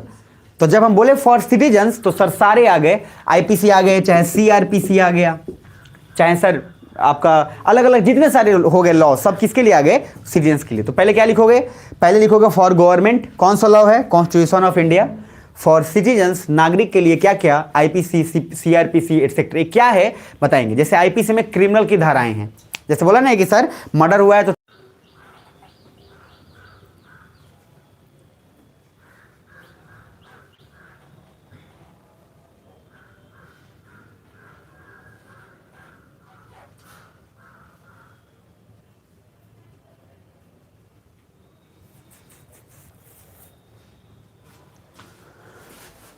यहां तक क्लियर है? अरे पक्का? ठीक है जी। अब फॉर सिटीजन्स के लिए क्या क्या? आईपीसी वगैरह सारे नियम होगा, सारे नियम कानून हो गए। सुन रहे हो ध्यान से? आगे नेक्स्ट। अब सर एक और पॉइंट लिखो, उसके बाद आगे बढ़ेंगे। अब जैसे देखो, एक आपने सुना होगा, मान लो बहुत सारे लॉ है, जैसे कंज्यूमर लॉ है लेट से। तो कंज्यूमर लॉ में क्या है कि सर अगर आप इस कंज्यूमर लॉ के तहत आप अगर ये फॉलो नहीं करते हैं, अगर आपने ऐसा किया है तो आपको इतना सजा देना पड़ेगा, इतना इतना आपके लिए पनिशमेंट होगा। तो सर ये सब कुछ किसके लिए? फॉर सिटीजन्स के लिए। और जब हम फॉर सिटीजन्स बोले तो सिटीजन्स में वो सारे लोग आ गए जो हैं, लेकिन स्पेसिफिकली कॉन्स्टिट्यूशन ऑफ इंडिया बनाने का कारण क्या था? कि गवर्नमेंट के पावर को लिमिट किया जाए। अरे समझ पा रहे हो सर? वो तो क्राइम यहां करेंगे सिटीजन्स के लिए तो उसको सजा कोई ना कोई तो दे ही देगा, वो तो कॉमन बात है। लेकिन सर अगर गवर्नमेंट जिसके पास पूरा पावर है उसके अगर उसको लिमिट नहीं करोगे तब तो हमेशा सबसे ज्यादा क्राइम कौन करेगा? गवर्नमेंट ही करेगी। तो इसलिए हमने कॉन्स्टिट्यूशन स्पेसिफिकली किसको दिमाग में रखकर बनाया? गवर्नमेंट को। इसीलिए constitution of India for government. और सिटीजन्स के लिए बाकी वो सारे कानून आ गए जो हर चीज के लिए है अलग अलग, चाहे मनी लॉन्ड्रिंग, चाहे पैसा, चाहे चोरी, चाहे मर्डर, चाहे रेप एक्सेट्रा, जो भी है वो सब सिटीजन्स के लिए अलग अलग कानून आ गए। क्लियर है यहां तक? तो पहला मैंने बोला था किसके बेसिस पे? टारगेट, कि कानून किसके लिए बना रहे हैं? गवर्नमेंट के लिए और सिटीजन्स के लिए। दूसरा भाई ये इंपैक्ट, किस पे असर होगा, किस पे असर नहीं होगा। इंपैक्ट में दो टाइप लिख लीजिए, फिर जीवन का आनंद लेंगे। पहला लिख लीजिए, एक है सिविल लॉ। सिविल, हाँ civil, SCIVIL, civil law. Civil code सुने होंगे आप लोग? नहीं, बोर्ड पे लिखा जाता है फलना सिंह चौधरी सिंह यादव, आसान है। तो फलना सिंह चौधरी सिंह यादव सिविल कोड, और एक होते हैं फलना Singh Chaudhary Singh Yadav Rai plus this criminal code. तो एक हो गया civil code, sorry civil law, और दूसरा हो गया क्रिमिनल लॉ। बहुत मजा आएगा आपको, आज देख लीजिए। आज राष्ट्रपति को ना सर आज पूरा का पूरा मर्सिडीज चलवाएंगे राष्ट्रपति से। राष्ट्रपति से आज मर्सिडीज चलवाएंगे, देखिए कैसे। अभी राष्ट्रपति कौन है? द्रौपदी मुर्मू। यहाँ तक तो पता ही होगा कम से कम। चलो बहुत बढ़िया है। नहीं तो सर बिहार का प्रधानमंत्री वाला जो है गांव में नहीं पूछ ले रहे बड़ी छोटी छोटी चीजें हैं। अच्छा गांव में लोग यही पूछते हैं, उनका मतलब अपने लिमिटेशन यही है। जैसे आप खासकर मम्मी जैसे ननिहाल या कहीं जाएंगे तो वहाँ पर ज्यादातर ना ऐसे गांव के कुछ नमूने मिलेंगे जो आपसे ही पूछेंगे वो बिहार के प्रधानमंत्री। सर वो जानबूझ के अच्छा उससे उस क्वेश्चन से उनका भी औकात पता चल जाता है। आप समझ रहे कि वो क्या लेवल पे है, वो अपना औकात खुद ही बता देता है। अरे जो रियल में जो पढ़ा हुआ है वो क्यों दिखाएगा कि हम पढ़े हुए हैं? ज्यादा तो हौकेगा वही ना जो नहीं पढ़ा हुआ। इसलिए सर क्या बोला जाता है, जो जिसके पास कम एजुकेशन है वो अपने आप को प्रूफ करने में पूरी जिंदगी लगा देगा कि I have a lot of education and degree. और जो पढ़ा हुआ है सर वो तो ऑलरेडी अपना पढ़ा हुआ तो झलक जाता है। Your personality tells everything. आप किस टाइप के हैं वो आपके नॉलेज आपको खुद ब खुद आपके पर्सनालिटी में झलक जाएगा। इसलिए ज्यादातर लोग जो नहीं कम जानते हैं वो ज्यादा अपने आप को दिखाने की कोशिश करते हैं। They have show off nature, and जिनके पास है they have don't time to show off. और एजुकेशन का ब्यूटी ये है, नॉलेज में क्या बोला गया सिंपल सा, कि जो आदमी शो ऑफ करता है वो अनएजुकेटेड है। एजुकेशन डजंट मीन्स कि you have a PhD degree. मेरी बात समझ रहे हो? एजुकेशन का मतलब ये नहीं होता कि आपके पास PhD डिग्री है। एजुकेशन 10 एक ही मीनिंग है क्या? जिस तरीके से आप घर में बिहेव करते हैं उसी तरीके से आप बाहर किसी की तरफ भी पेश आते हैं, नॉर्मली आप एजुकेटेड हैं। नहीं तो कुछ लोग बोलते हैं घर में पूरा एकदम चलता है नॉर्मल, बाहर जाते हैं हाई कैसी है, चेंज हो गया एक मिनट गजब से, इतना ऑकवर्ड लगता है, सुनने में बेकार लगता है। इफ यू गो इन, मतलब वही आपको पता है, आप दिल्ली अगर हम दिल्ली में होंगे, बिकॉज दिल्ली में थोड़ा ये ज़्यादा है कल्चर, दिल्ली में बहुत ज़्यादा ये कल्चर है, ठीक है। उसके पीछे बहुत सारे कारण है। मेट्रो में मैंने देखा है सर, ऑब्जर्व किया है, वो लड़की जिसको मैं देख रहा हूँ कि sea is like travelling in a house, अगर घर में है मैं जान रहा हूँ उसको हाउ टू बिहेव, मैं वो कैसे बिहेव कर रही है। सर जैसी मेट्रो में गया उसके फ्रेंड आए, अब देखो सर गजब हो गया। सर सुनने वाले और सोचने वालों को अजीब लगता है, बट दे डोंट थिंक की है। हाँ दे आर एजुकेटेड, हम कह सकते हैं इन डिग्री के टर्म्स में, बट ओवरऑल कहें तो दे आर अनएजुकेटेड। इसीलिए सर साइकोलॉजी में कहा गया है कि जो इंसान दिखावा करता है, शो ऑफ करता है, दे आर टोटली अनएजुकेटेड। अब आप पे डिपेंड करता है आप कितना आप करते हैं। इसलिए जब आप इंटरव्यू इसलिए लिया जाता है कि आप कितना प्रदर्शन करते हैं। इंटरव्यू का कोई लॉजिक और है ही नहीं तो आपके मेरिट में, नॉलेज में आपको प्री और मेंस पे निकाल दिया जाता। पहले इंटरव्यू नहीं होता था, जब पता चला कि नहीं, पता चलना चाहिए कि इंसान कैसा है, इसलिए सर इंटरव्यू। तो प्लीज़ दिखाओ मत करिएगा कभी भी किसी भी चीज़ का, अगर है नॉर्मल रहिए सर, वो बहुत अच्छा चीज़ है। ठीक है जी, आगे आइए। सिविल लॉ, क्रिमिनल लॉ, इधर इंटरेस्टिंग बात देखिए। दिखावटीपन करिएगा सब कुछ खत्म हो जाएगा। सिविल लॉ क्या कहता है उसको समझ लीजिए, और क्रिमिनल लॉ यहीं पे समझा देता हूँ। सिविल लॉ एक ऐसा लॉ है, ठेठ भाषा में समझो। जैसे मान लो कोई आदमी है, जैसे राष्ट्रपति साहब है, क्रेडिट कार्ड का बिल नहीं चुका है, मान लीजिए, भाई ये भी ले सकते हैं, कौन सा मजाक लेते हैं। तो क्रेडिट कार्ड का बिल नहीं चुका है तो क्या करेगा कि उनके कंपनी वाला, देखो जब से नहीं चुकाए हैं उसके पीछे से वो पूरा सजा और फाइन उन पे लागू होगा। मतलब अगर 10 साल से इधर इधर आपको एक बात पता चलेगा, चौंक जाएंगे आप। मतलब सिविल लॉ बैक डेट में भी लागू होगा। जैसे आपने लोन लिया था और लोन लेके सर आपने चुकाया, तो जब से लोन लिया है वो पीछे का बैक डेट भी आप पे क्या होगा, लागू होगा। अरे सुन रहे हो, क्रिमिनल लॉ में सर इधर सुन लो, कोई भी क्रिमिनल को कोई भी सजा नहीं मिलेगी बैक डेट पे। जैसे मान लो एक आदमी ने 10 साल पहले किसी का सजा किया था, ठीक है, मान लो किसी का मर्डर किया था और उसको कोई भी एविडेंस नहीं मिल पाया, छूट गया, तो सर वो 10 मर्डर भी अगर करता है इसके आगे, तो उसको सजा सिर्फ और सिर्फ जिस सजा में एविडेंस मिला, सिर्फ उसी एक मर्डर का सजा मिलेगा। मतलब उस 10 मर्डर का सजा उसको नहीं मिलेगा। यानी कि क्रिमिनल लॉ कभी भी बैकडेट पे लागू इधर इधर नहीं होगा। इधर देखो, निर्भया हत्याकांड हुआ, सुनो ध्यान से। तो निर्भया, आप लोग सुनोगे, तो निर्भया रेप केस में क्या हुआ, उसमें जो उसमें कॉन्विक्ट था, उसमें ऐसा भी बच्चा था, सुनना ध्यान से, जो माइनर था, मतलब जो नाबालिग था, जो 18 ईयर से कम का था। और रूल ये कहता है क्रिमिनल लॉ में कि कोई भी आदमी जो नाबालिग है उसको वही सजा मिलेगा जो एक बच्चे को सजा मिलता है। क्योंकि बच्चे के लिए सजा क्या है, अलग है, और बच्चे के लिए सजा एक है अलग अलग। जैसे एक है पॉक्सो, जिसको पॉस्को भी बोलते हैं, prevention of child against sexual offences. But पहले समझो, तो क्या बोला गया, क्या सुन रहे हो, समझना। बोला ये गया कि कोई भी आदमी जो क्राइम किया है और अगर वो 18 साल से कम का है, तो सर उसको क्राइम ध्यान में नहीं रखा जाएगा, क्योंकि उसका एज 18 से कम है, तो उसको सजा उतना ही कम मिलेगा जितना कि एक बच्चे को मिलता है। कुछ समझ में आ रहा है। लेकिन सर क्राइम तो उसने उतना ही बराबर किया है जितना 18 प्लस वाला किया। सर रेप किसी भी एज में आप करें, क्राइम सेम है। What is your age doesn't define you कि सर आपको कम सजा मिलेगा, ज्यादा सजा मिलेगा। अरे ऐसा नो। लेकिन सर क्रिमिनल लॉ में ऐसा नियम था ही नहीं कि किसी भी बच्चे को जो 18 साल से कम का है उसको हम वो सजा दें जो 18 प्लस को मिलेगा। पूरी दुनिया, पूरी इंडिया चिल्लाते रहेंगे कि उस माइनर को भी फांसी की सजा दीजिए, लेकिन नहीं हुआ। क्यों? क्योंकि क्रिमिनल लॉ बैक डेट पे लागू नहीं हो सकता है।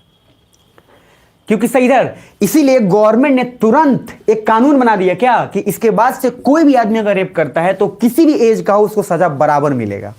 लेकिन कानून तो अभी बना है ना, तो कानून बैक डेट से लागू नहीं होगा, वो आज से लागू होगा।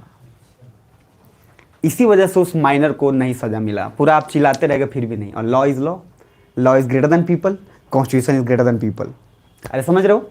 और जब लॉ बड़ा है तो सर लॉ के किसी का नहीं चलेगा। इसीलिए पूरे लोग कैंडल जलाए, पूरा मार्च के। इसीलिए उस केस में सुप्रीम कोर्ट ने सबसे राय मांगा कि हम ऐसा क्या करें। तो सभी लोगों ने राय दिया था कि सर कानून अभी देन एंड देयर बनाइए। और कानून सर बहुत जल्दी, quick, with in a month तैयार होकर बन गया। तो अब अगर इसके बाद से कानून, चूंकि पहले नहीं था, अरे सुन रहे हो, जब पहले कानून नहीं था तो उस बच्चे को सजा कहां से मिलेगा, क्योंकि क्रिमिनल लॉ बैक डेट पे लागू नहीं होगा। लेकिन अब कोई क्राइम करता है तो अब उसको वही सजा मिलेगा जो एक 18 प्लस को मिलता है। तो कुछ बुझा रहा है। इसीलिए सिविल लॉ में बैक डेट पे पूरा लागू किया जाएगा। जैसे कि अगर ये लोन लिए थे पहले और नियम नहीं भी था कि सर लोन लेने के बाद ये होगा, और नियम आज आ गया, फिर भी आपको बैक डेट से पूरा पनिशमेंट लगेगा। मतलब आपने क्रेडिट कार्ड का बिल नहीं चुकाया था मान लीजिए, और कानून नहीं था, लेकिन सिविल लॉ आ गया कि अब आपको बिल चुकाना पड़ेगा। तो जब से आप लिए हैं तब से पूरा चुकाइएगा। लेकिन क्रिमिनल लॉ में क्या है, कानून पहले नहीं था, आज आया है, तो पीछे का आपने 10 मर्डर किया और 1000, उससे कोई मतलब नहीं है। आज के बाद जब आप मर्डर करिएगा तभी आपको गिरफ्तार किया जाएगा। अरे कुछ बुझा रहे हैं सर? आपको सोच के लगेगा कि यार गजब बात है ये, थोड़ा सा जरूर बुरा तो लगेगा आपको, बिल्कुल लगना भी चाहिए। लेकिन क्या बोला सर, जब तक आईएएस की तैयारी कर रहे हैं, आपका सेंटिमेंट, आपका इमोशन साइड रखिए, ओनली एक ही चीज़ दिमाग में रखिए, law is greater than people. बात खत्म। जब आईएएस बन जाइएगा ना, तब अपना इमोशन लाइएगा, यहाँ पे नहीं लाइएगा इंटरव्यू में, नहीं तो फंस जाएंगे आप।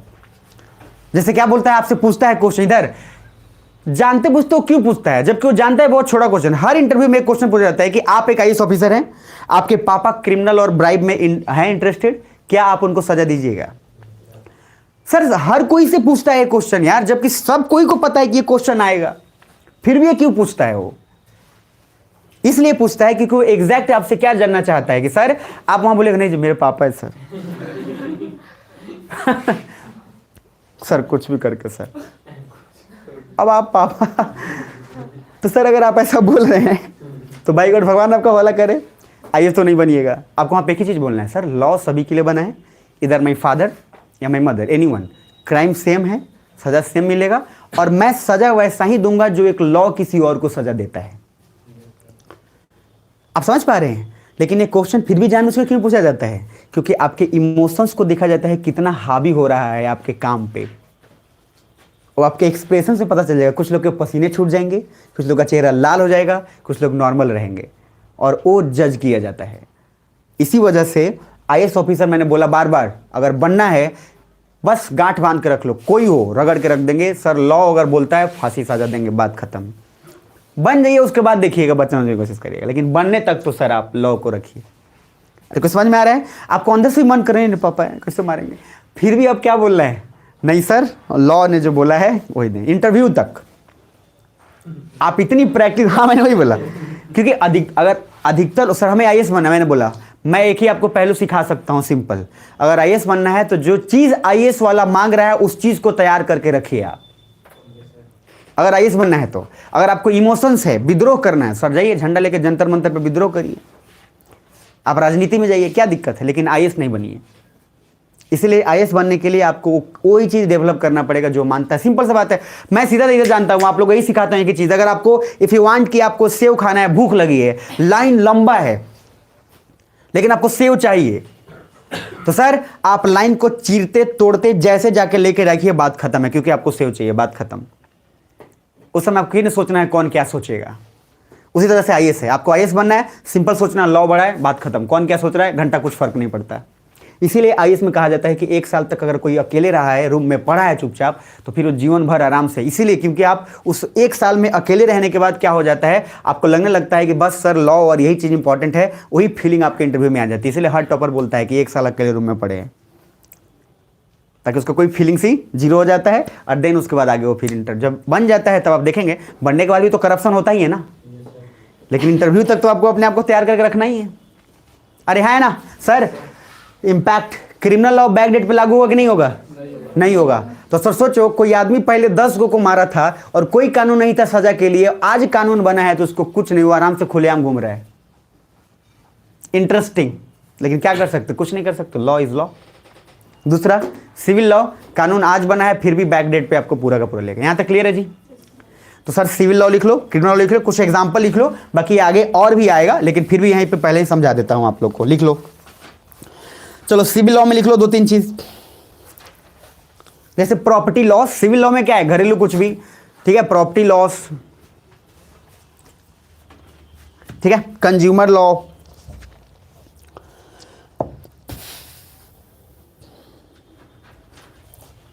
अब एक क्वेश्चन पूछने वाला हूं जो मुझे जो मुझे बता देगा खुश हो जाऊंगा मैं। कॉन्स्टिट्यूशन ऑफ इंडिया एक सिविल लॉ है कि क्रिमिनल लॉ है? आराम से सोच के बताना, take your time. Civil law. जिनको जो लगता है सिविल लॉ है हाथ उठाए, जिनको लगता है क्रिमिनल लॉ है हाथ सर पैर सब उठाएं। अरे और जिनको लगता है सर आप बता दीजिए, वो हाथ खड़े कर लें, ठीक है। जिनको सिविल लॉ लगता है फिर हाथ खड़े करिए। अरे अब क्या हुआ? ये तो गजब बात हो गया ये तो। अरे अड़े रहिए अपने काम पे, ठीक, क्योंकि कारण पूछूंगा मैं अभी। कारण पूछने के लिए तो हाथ खड़े हुए होना चाहिए, यदि मुझे दोबारा। कोई बात नहीं, देखो कुछ लोग सोच भी पा रहे हैं, कुछ लोग नहीं भी, तो सर आपको मैं पहले गाइड कर देता हूं। देखो क्रिमिनल लॉ में क्या करता है, क्रिम मतलब कि आपने क्राइम किया होगा तो उस क्राइम के तहत आपको सजा मिलेगी। अरे ऐसा नो, तो जनरली क्राइम के तहत सजा जो मिलेगी, क्राइम में आपको मर्डर, रेप एटसेट्रा आपने अगर किया है तो सर वो आईपीसी के तहत आपको धारा के तहत जेल भेज दिया जाएगा। अरे हाँ है ना, इधर इधर यार, कॉन्स्टिट्यूशन ऑफ इंडिया कहां से जेल भेजता है भाई? कॉन्स्टिट्यूशन ऑफ इंडिया तो सिर्फ ये बताया कि बेटा तुम औकात में रहो। कॉन्स्टिट्यूशन ऑफ इंडिया ने ये थोड़ी ना कहा कि सरकार अगर कुछ ऐसा करती है तो हम इसको जेल भेज देंगे। इधर इधर, तो कॉन्स्टिट्यूशन ऑफ इंडिया आपको जेल नहीं भेजती है, जेल कौन भेजेगा? आईपीसी। अरे जो बताया था फॉर सिटीजन्स के लिए है। कॉन्स्टिट्यूशन ऑफ इंडिया सिर्फ इसलिए बनाया गया था कि तुम ये काम कर सकते हो, तुम ये काम नहीं कर सकते। इसलिए constitution of India is a civil law, क्योंकि कॉन्स्टिट्यूशन ऑफ इंडिया के तहत कोई भी आदमी जेल नहीं जाता है। कॉन्स्टिट्यूशन ऑफ इंडिया के तहत जो लॉज हैं, अलग अलग आईपीसी है, सब उसके धारा के तहत कोई जेल जाता है। इसलिए ये पॉइंट नोट करके लिख लो, क्योंकि ये क्वेश्चन पूछा हुआ है और पूछता है कि constitution of India is a civil law.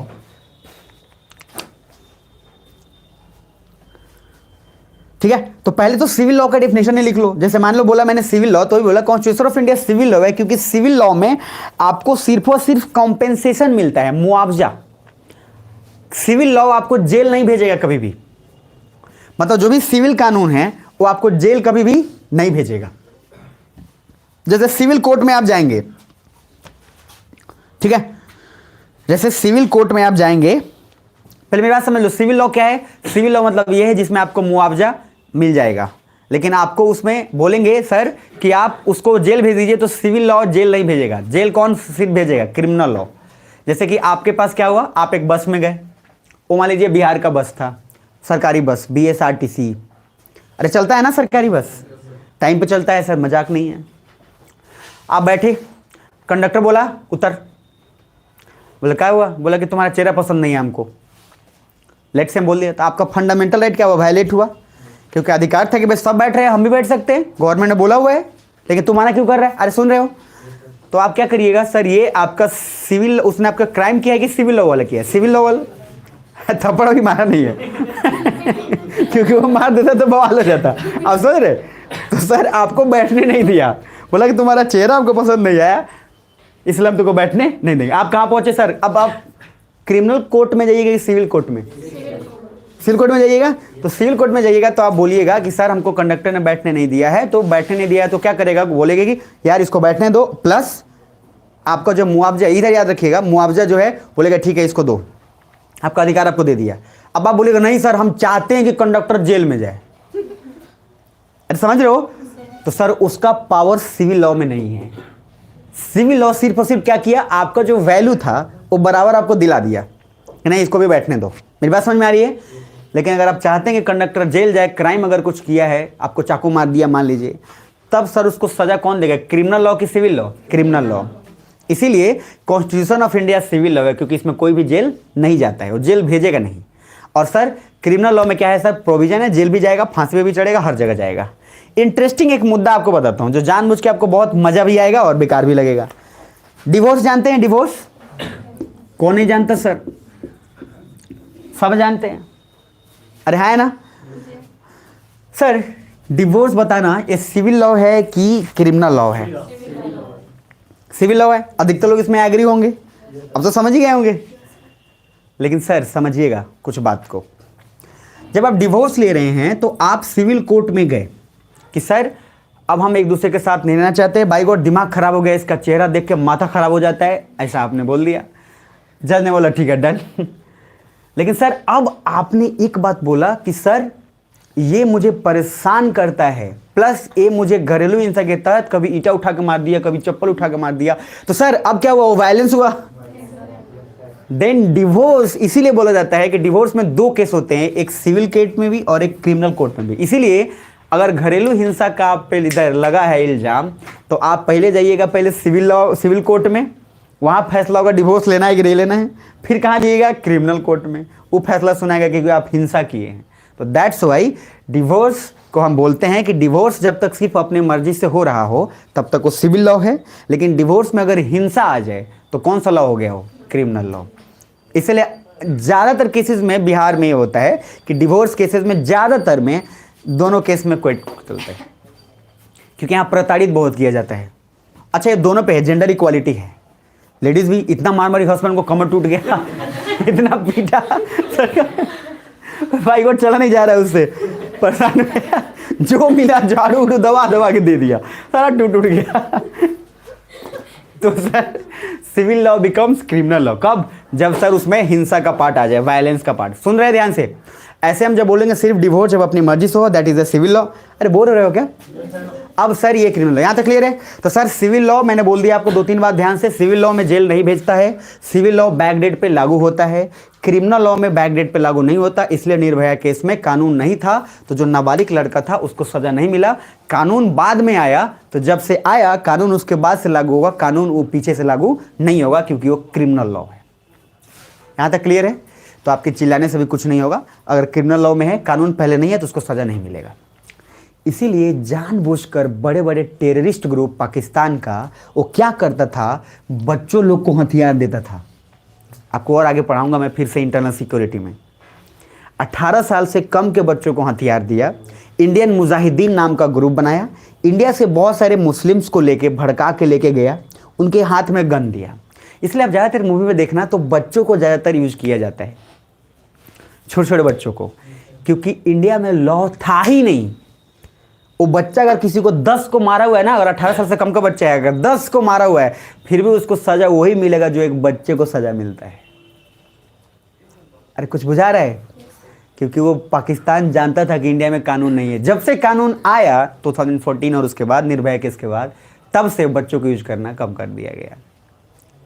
और इसीलिए उस समय एक लॉ आया जिसको बोलते हैं पॉक्सो या POSCO, prevention of child against sexual offence. मतलब चाइल्ड को बचाने का लॉ आया कि सर अगर चाइल्ड के साथ कुछ भी गलत होता है, चाहे फैमिली में चाहे फैमिली से बाहर, तो उसके लिए एक लॉ बना दिया गया, क्योंकि उसको गलत इस्तेमाल किया जाने लगा था।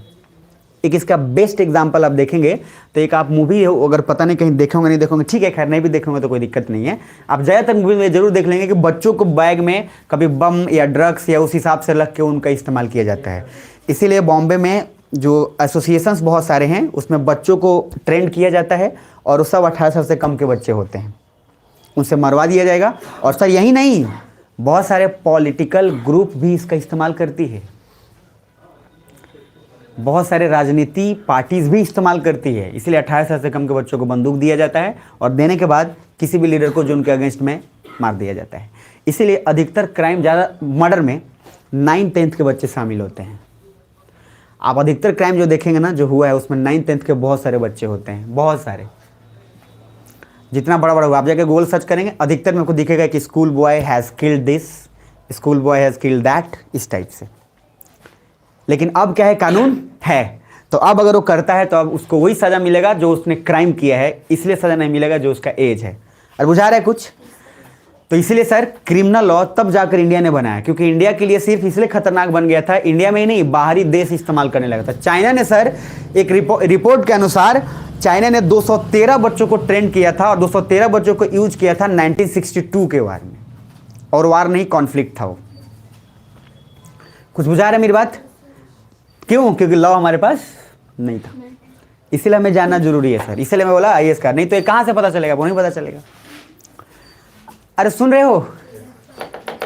तो लेकिन अब ध्यान रखना, अब ऐसा लॉ नहीं है। इसीलिए निर्भया केस के बाद हमने ऐसा लॉ बनाया, क्योंकि क्रिमिनल लॉ बैक डेट पे लागू नहीं होता था, तो जो उसका नाबालिग लड़का था उसको कभी भी सजा नहीं मिल पाया। पूरा इंडिया के लोग चिल्लाते रह गए, लेकिन उनको पता ही नहीं था ये बात। अगर उनको ये पता रहता कि जब क्रिमिनल लॉ बैक डेट पे लागू नहीं होता है तो फिर उसको सजा कहाँ से हो पाएगा? नहीं हुआ।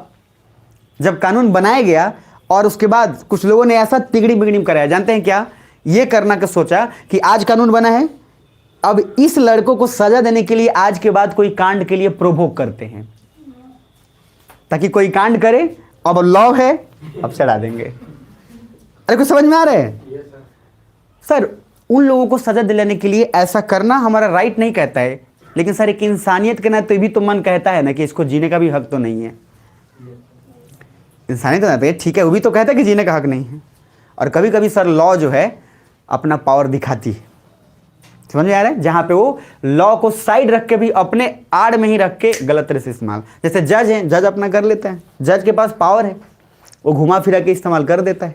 आपको पढ़ाऊंगा अभी केशवानंदा भारती केस पढ़ाऊंगा, वहां मजा आएगा आपको। वहां देखिएगा कैसे जज ने कैसे जानबूझकर, जानता था कि ये जो बोल रहा है वो सही बोल रहा है, फिर भी जज ने उसका डिसीजन बदल दिया। बहुत मजेदार है, मजा आएगा आपको। चलिए आगे बढ़ते हैं। क्रिमिनल लॉ समझ में आ गया? अरे है ना। अब बच गया कौन? इंटेंसिटी। लिखिए 3 लॉज उसमें इंटेंसिटी में, general law, specific law,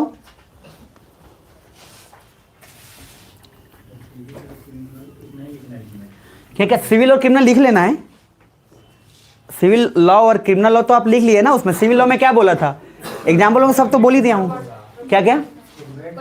civil law में वही बोला, बैक डेट पे लागू होता है। दूसरा, जेल उसको नहीं भेज सकता वो कानून, वो हमेशा उसको मुआवजा उससे मिल जाएगा। और तीसरा मैंने आपको क्रिमिनल लॉ में वही बोला कि इसमें बैक डेट पे लागू नहीं होता है। दूसरा, उसके बाद मैंने बोला क्रिमिनल लॉ में कि वो सजा देने के वही क्रिमिनल लॉ यूज होगा, बाकी वो सिविल लॉ में सजा नहीं दे सकता। अब आते हैं इंटेंसिटी पे। इंटेंसिटी पे कितने पार्ट हो गए? 3। एक हो गया जनरल लॉ, दूसरा हो गया स्पेसिफिक लॉ, और तीसरा हो गया डेलीगेटेड लॉज। बताऊंगा ये क्या है, डेलीगेटेड लॉज, या फिर इसको और बाई लॉज भी बोलते हैं। Bylaws, bylaws. ठीक लिखिएगा, सही से लिखिएगा। बार बार इतना मेहनत कर रहा हूं, इतना आराम आराम से चल रहा हूं, तो सही से लिखिएगा।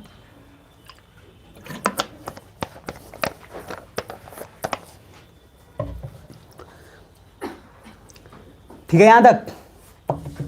कल से मैपिंग भी स्टार्ट होगा, ठीक है। 11 बजे के बाद न्यू बैच स्टार्ट हो रहा है, प्लीज आप लोग बोलिएगा। 11:15 से स्टार्ट होगा और उसके बाद शुरुआत से उसमें स्टार्ट होगा, तो पूरा आप मैपिंग और कवर कर लेंगे। और उसमें कल स्ट्रैटेजी भी डिस्कशन होगा, तो आप आ जाइएगा जरूर, क्योंकि उसमें अपडेटेड होगा बहुत सारा कुछ।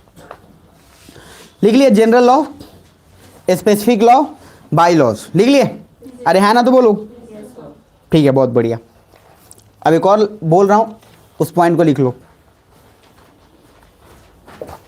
देखो, जनरल लॉज का सिंपल मीनिंग क्या है कि सर सारा कुछ जैसे सभी के लिए लागू हो। मतलब जैसे मैंने बोला आईपीसी, इंडियन पिनल कोड, तो अगर आईपीसी है तो सभी के लिए है कि किसी ने अगर मर्डर किया है तो उसको सेम सजा मिलेगा जो किसी को भी मिले, चाहे वो पीएम हो चाहे कोई हो। क्या समझ पा रहे हैं बात? That is a general law. But एक अगर बात बोलते हैं स्पेसिफिक लॉ, तो स्पेसिफिक लॉ मतलब पर्टिकुलर किसी एक कम्युनिटी के लिए, पर्टिकुलर एज के लिए या पर्टिकुलर कास्ट के लिए। जैसे मान लो मैंने बोला अभी पॉस्को, अभी बोला ना prevention of child against sexual offences, तो हमने सिर्फ चाइल्ड के लिए बनाया है, सभी के लिए? चाइल्ड के लिए। तो क्या ये स्पेसिफिक नहीं है क्या? किसी एक एज के लिए है कि बस इसके लिए है बेटा। अब हमने उसी तरह से बनाया फीमेल के लिए, सिर्फ फीमेल के लिए। फीमेल के अगर साथ कुछ भी होता है तो उसके लिए ये लॉ है। तो क्या हमने पूरे के लिए बनाया या सिर्फ एक कम्युनिटी के लिए बनाया? एक कम्युनिटी के लिए। तो जनरल लॉ किसके लिए है? सभी के लिए है, फॉर ऑल। स्पेसिफिक लॉ कुछ पर्टिकुलर ग्रुप्स के लिए है, कुछ पर्टिकुलर ग्रुप्स के लिए है। एग्जाम्पल में लिखोगे जनरल लॉ का, एग्जाम्पल में लिखोगे IPC, Indian penal code. General law में मैं क्या है? सभी के लिए है, मतलब सभी को बराबर का सजा मिलेगा। स्पेसिफिक में कुछ स्पेसिफिक लोगों के लिए, पर्टिकुलर। एग्जाम्पल में लोगे पॉक्सो, फुल फॉर्म लिख लो इसी का यहीं पे ताकि काम हो जाए। देखो दोनों चीज बोला जाता है, पॉक्सो या पॉस्को। बोलने में नहीं बनता इसलिए लोग बोलते हैं, बट फुल फॉर्म इसका यही है, prevention of child against sexual offences. यहां पूरा लिख दिया हूं, ध्यान से देख लो। Prevention of child against sexual offences, ये है पॉस्को।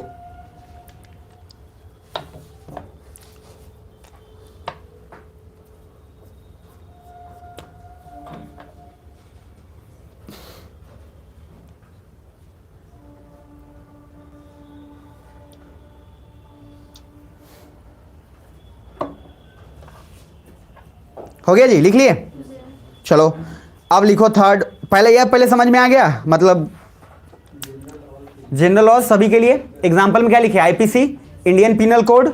इंडियन पिनल कोड में यानी कि गांव में जो भी लोग मारपीट करता है, लाठी लठौत, और जो भी सर कपार जो पूरा एकदम बराबर मार के हीरो बन रहा होता है, उसको धारा किसके तहत मिलेगा, आईपीसी के तहत। और अगर मान लो उन्होंने बच्चों को पीट के बराबर किया है तो सर उसको सजा किसके हिसाब से मिलेगा, पॉस्को के हिसाब से, वो स्पेसिफिक लॉ हो गया। और तीसरा कौन सा है सर, डेलीगेटेड लॉज या बाई लॉज। इसके नाम में ही सब कुछ है। लास्ट है बस, क्या वो मजा नहीं आ रहा है, सुन लेना सर। पॉलिटी इतना डेप्थ में नहीं पढ़ोगे तो कुछ नहीं होगा, ठीक है। ये तो हल्का फुल्का तो हमको भी आता है समझ रहे, आराम से सर एक नंबर लिखा, भारत का पहला गवर्नर कौन, बस हो गया जबकि भारत का पहला गवर्नर होगा नहीं करता है। अब तो समझ रहे हैं, चलिए कोई बात नहीं। बाई लॉज समझिए, या फिर क्या लोग बोला, डेलीगेटेड बोला हो ना, तो बाई लॉज या डेलीगेटेड लॉज का मीनिंग प्लीज समझिए काइंडली। कोई एक लॉ है, उस लॉ के बेसिस पे कोई दूसरा लॉ बना दे, उसको बोलते हैं बाई लॉज या डेलीगेटेड लॉज। फिर से बोल रहा हूं, कोई एक कानून है और उस कानून के तहत कोई दूसरा कानून बना दे, उसी कानून को दिमाग में रखते हुए, मतलब उसी कानून के तर्ज पे, तो उसको क्या बोलेंगे, बाई लॉज या डेलीगेटेड। एग्जांपल समझो, बस एग्जांपल समझ लो तब लिख लेना। एक आप जानते होंगे आरटीई होता है, राइट टू एजुकेशन, शिक्षा का अधिकार। जबकि आपको आगे बताऊंगा, इसको पढ़ाऊंगा तो आपको लगेगा जा जा जा शिक्षा का अधिकार है लेकिन उसका कोई फायदा नहीं, क्योंकि सर ये ऐसा बनाया गया है ना कि इसमें आपको जबरदस्ती किसी को स्कूल भेजा ही नहीं जा सकता। पढ़ाऊंगा आपको, बहुत लोचा है इसमें, देखने में खाली अच्छा लगता है, बहुत बड़ा लोचा है। तो राइट टू एजुकेशन में नियम बनाया गया है कि सर ये है, बच्चे आने चाहिए, प्लस हर बच्चों को, जैसे मान लीजिए 6 से 14 साल तक के बच्चों को स्कूल आना कंपलसरी है, आ जाएंगे अपने मर्जी से, कोई दिक्कत नहीं, ठीक है जी। इधर सुन लो, मान लो ये बच्चे आ गए, तो आरटीई के तहत यही बनाया गया है कि 30 बच्चों पे मान लो एक टीचर को होना चाहिए। वो अलग बात है कि 1000 बच्चे पे भी सर 2-3 गो मास्टर लेकर सेंक के अपना घर मारा, घर आके ही बोलता है कैसे सर आयल जाए, दिमाग खराब बा। लेकिन नियम है, मान लो, ऐसा है नहीं बट नियम है जनरली कि 30 बच्चों पे कितने टीचर होना चाहिए, एक। अरे सुन रहे हो, ये नियम है। लेकिन सडनली क्या हो गया, 100 बच्चे हो गए। मान लो सडनली या टाइम टू टाइम बढ़ेंगे ही बच्चे, घटेंगे तो नहीं सरकारी, 100 बच्चे हो गए, तो क्या आप फिर से जाके पूछोगे क्या, ये आरटीई एक्ट है, एक्ट। एक्ट का मीनिंग क्या होता है, याद रखना, 2 बात बता देना। 2 शब्द इस्तेमाल होगा, एक होगा बिल, जैसे बोलेंगे ट्रेजरी बिल, और एक बोलेंगे ट्रेजरी एक्ट। बिल का मतलब है कि जब तक उस पर राष्ट्रपति ने अपना पूरा का पूरा परमिशन नहीं दिया है तो उसको बिल कहते हैं। माने राष्ट्रपति ने बोल दिया कि सर ये नहीं पास होगा, तो राष्ट्रपति ने अगर यस नहीं बोला है तो क्या हो गया, वो बिल। लेकिन राष्ट्रपति ने बोल दिया कि हाँ ठीक है, तो क्या बन जाएगा, एक्ट। तो सिर्फ और सिर्फ राष्ट्रपति पे डिपेंड करता है। राष्ट्रपति ने उसको मंजूर कर लिया तो सर एक्ट बन जाएगा, और मंजूर नहीं किया तो क्या बन गया, बिल। पहले सुन रहे हो ध्यान से। तो आरटीई एक्ट है, इसका मतलब पूरा मंजूरी मिल चुका है। और मैंने अभी बोला था पार्लियामेंट क्या क्या होता है, लोकसभा, राज्यसभा और प्रेसिडेंट, यानी कि तीनों का परमिशन डन है। अरे समझ रहे हो, लोकसभा से भी पास है, राज्यसभा से भी और प्रेसिडेंट से भी, इसीलिए उसको क्या बोलेंगे, एक्ट। लेकिन देखो, लोकसभा से पास हो गया, राज्यसभा से भी पास हो गया, लेकिन प्रेसिडेंट ने अभी अलाउ नहीं किया है, तो क्या बोलेंगे, बिल। दिल नहीं भाई, बिल। मेरी बात समझ में आ रही है? हाँ, दिल भी कह सकते हैं, क्योंकि सर बिल जो है वो ऐसा होता ही है कि बहुत लोग के दिल को ठेस पहुंचाता है, बहुत लोग के दिल को अच्छा पहुंचाता है। जैसे अभी आया था, अभी सबसे याद है अभी कौन सा बिल आया था जिसमें हंगामा हुआ था, बताओ, डिफेंस वाला।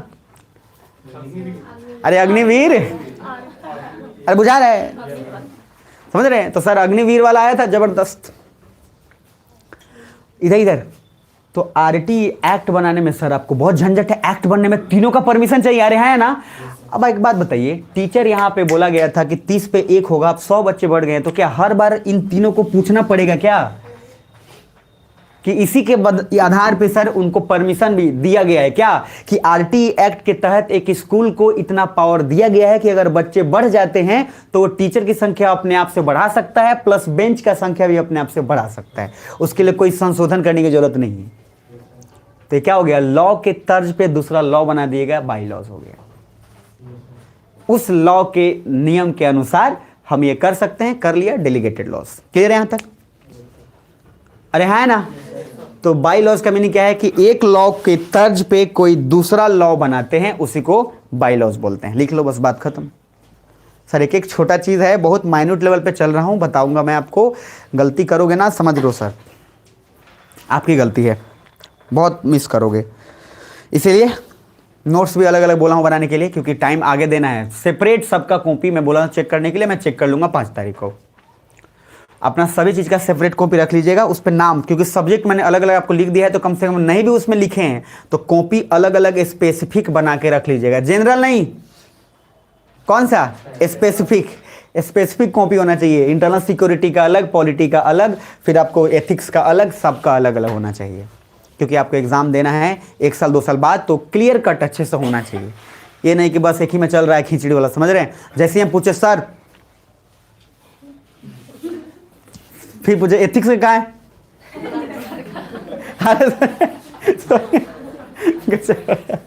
गजब चल रहा है सर, मतलब आप समझ रहे हो?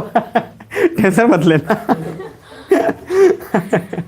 अब ये सिर्फ मैं आपको नहीं बोला, बहुत सारे हैं बच्चे, वो आदत सर स्कूल लेवल से होता है, स्कूल से होता है। इसलिए वहाँ पे मैडम लोग बोलता है I will check the fair notes. समझ रहे हो? वहाँ पे फेयर नोटबुक बनवाया जाता है। फिर भी कुछ बच्चे नहीं बनाते हैं, वो आराम से, उनको अच्छा ही लगता है, बनाने से बनिए हाथ फैला देंगे।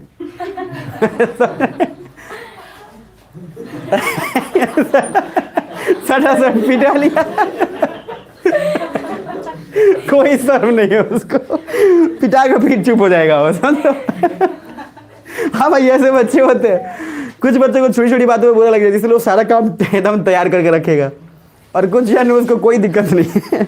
हर बैच में होता है, मैं भी जब पढ़ता था मेरे भी बैच में कुछ नमूने होते ही, हर बैच में 1-2 नमूने तो होते ही हैं। वो कहने वाली बात थोड़ी है। सर क्या वो पीटते थे बहुत, तो सर हाथ पे नहीं मारते, तो सर पीछे पीटते थे। पूरा वो क्या करता था, पर्स लगा के आ जाता था। सर मारते थे बजा पड़ा, उसको लगता था अच्छा वो एक्टिंग करता था ऐसे। सर चिल्लाते तो बहुत जोर से लगा, अच्छा इधर देखिए करता था, और ऐसे ऐसे। गजब लड़के हैं सर। भाई गॉड, उतना हिम्मत मेरे में तो नहीं है, मेरे पास समझ में आ रही है। सर हर दिन पिटा के, अच्छा इधर टीचर तो मार रहा है, अच्छा बच्चों बोलो और बता। चलिए, तो 3 लॉ हो गया। 3 के बेसिस तो मैंने बताया। पहला क्या है सर, सुन लो ध्यान से। फर्स्ट कौन सा बेसिस है? टारगेट, किसके लिए बना रहे हैं? तो फिर गवर्नमेंट के लिए क्या बनाया? Constitution of India. दूसरा हमने क्या बनाया सर? सिटीजन्स के लिए। कौन सा? सब सारे लॉ आ गए, आईपीसी, ये सब कुछ सिटीजन्स के लिए आ गए। मैंने दूसरा बोला कि सर एक और बेसिस है। कौन सा बेसिस है? इम्पैक्ट, किसको असर पड़ेगा। कौन सा टाइप बोलो? Civil law, criminal law. तो सिविल लॉ में आपको बता दिया कि सिविल लॉ में जेल नहीं भेजा जा सकता है, सिविल लॉ में मुआवजा मिल जाएगा और बैक डेट पे लागू होगा। लेकिन सर क्रिमिनल लॉ में बैक डेट पे लागू नहीं होगा, जेल, पनिशमेंट सारा कुछ उधर हो जाएगा। यहां तक पूरे क्लियर है? अरे है ना? अब आगे आते हैं। उसके बाद सर मैंने बोला डेलीगेटेड लॉज, कि एक लॉ के तहत उसको ध्यान में रखकर उसमें कुछ हमने खुद से कर लिया, उसको बोलते हैं डेलीगेटेड लॉज या बाई लॉज। एग्जांपल में लिख लेना इसी को, जैसे आरटी है। आरटी क्या है? Right to education, right to education.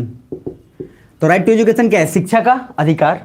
तो आरटी एक्ट के तहत ये नियम है कि एक टीचर अगर चाहता है कि अपने स्कूल में बेंच की संख्या बढ़ा ले या कुछ टीचर्स को रख ले क्योंकि बच्चे बढ़ गए हैं, तो बढ़ा सकता है। उसके लिए फिर से उसको कोई संशोधन की जरूरत नहीं पड़े। तो एक लॉ ने पावर दिया कि कोई दूसरा लॉ बना सकते हैं बिना पूछे, that is called delegated laws. यहां तक पहले क्लियर है? अरे है ना? ठीक है जी, चलो आगे बढ़ो, उसके बाद खत्म करते हैं। बोर तो नहीं हो रहे हो ना? चलो आगे बढ़ो। चलो लिखो एक और चीज, जाना नहीं है अभी।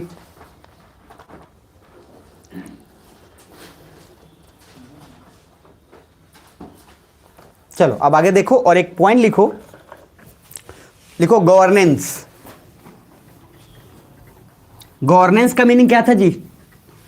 राज व्यवस्था का मीनिंग क्या था? कि सर सॉल्यूशन गवर्नमेंट देगा किसी भी प्रॉब्लम का।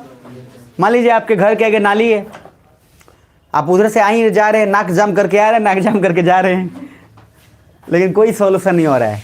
गवर्नमेंट को आपने फ़ोन किया, गवर्नमेंट बोला कि देख वैसा बदबू लेने से दिमाग और सेहत ठीक होता है, तू डेली ले। तो आप बोले भाई तू भी आगे ले।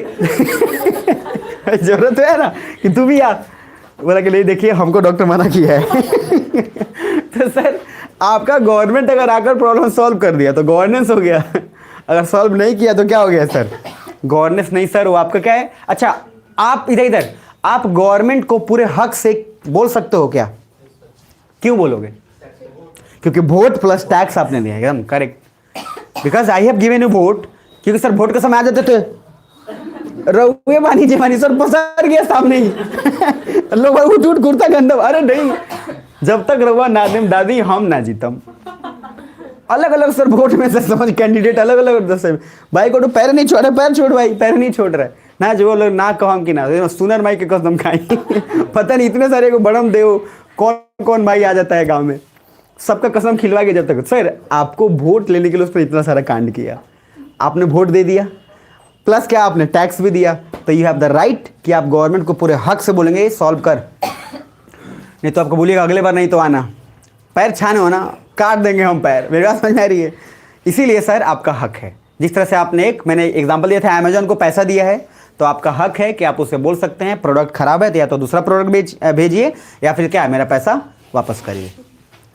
क्लियर है यहाँ तक? तो अब जो बताने वाला हूँ वो सबसे पहला बहुत इंटरेस्टिंग बात है, आप लोग में से मुझे कोई बताना कि गवर्नमेंट जो है वो किसी भी प्रॉब्लम को समाधान कर सकती है जो अपने भाई जो उनके पावर में है, ऐसा नो? इस दुनिया में सर छोड़ो इंडिया की अगर बात भी करते हैं या दुनिया में बात करते हैं, गवर्नमेंट के पास दो ही तरीका है आपके प्रॉब्लम को सॉल्व करने का। कोई बता सकता है क्या क्या? कोशिश करो, वैसे जान सकते हो आप, बहुत बड़ा कॉमन सेंस मतलब लगाने की जरूरत भी नहीं है, पहले पर सोचो फिर भी।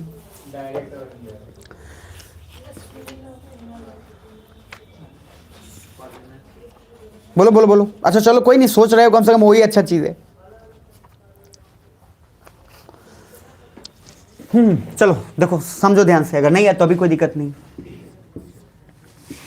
जैसे एक अभी प्रॉब्लम हुआ था, उज्ज्वला योजना शुरू हुआ था, याद है आपको? जिसके तहत सब्सिडी मिलता था और गैस सिलेंडर आपके पास पहुंचता, उसका सब्सिडी आपको दिया जाता था। तो गवर्नमेंट सिर्फ कोई भी सॉल्यूशन या तो कोई स्कीम चलाएगी, अरे समझ पा रहे हो? मतलब स्कीम के तहत जैसे उसने बोला कि आपको याद करो मनरेगा, इधर सुनो, प्रॉब्लम बेरोजगारी, क्या था बेरोजगारी, एक प्रॉब्लम हुआ ना जी, सॉल्यूशन क्या बोला? मनरेगा के तहत बोला गया कि हर दिन आपको काम करना है, उस काम के तहत आपको फिक्स बात है कि इतने आदमी को 100 दिन तक काम मिलेगा, 100 दिन तक उसको कोई दिक्कत नहीं है, हर 100 दिन तक काम कर देगा, हर दिन के हिसाब से 300 रुपये मिलेगा। अरे सुन रहे हो, 400 300 जो भी, तो 300 रुपये मिलेगा। तो सर क्या किया गवर्नमेंट ने? एक स्कीम बना दिया, अरे ऐसा नो, और इस स्कीम के तहत उसके प्रॉब्लम को सॉल्व कर दिया। तो गवर्नमेंट के पास किसी भी चीज का सॉल्यूशन देने का एक ही कारण है, एक है स्कीम और दूसरा है सब्सिडी। आप लोग सब्सिडी सुनते हैं, आराम से सुनते हैं, लेकिन सब्सिडी का एग्जैक्ट मीनिंग आप जानते भी नहीं है, बट आप प्रैक्टिकली समझ जाते हैं थोड़ा बहुत। सब्सिडी का सिंपल क्या मीनिंग है सर? देखो, गवर्नमेंट ने पहले आपको गैस सिलेंडर का पूरा पैसा ले लिया आपसे और बाद में बोला आपके अकाउंट में हम भेज देंगे।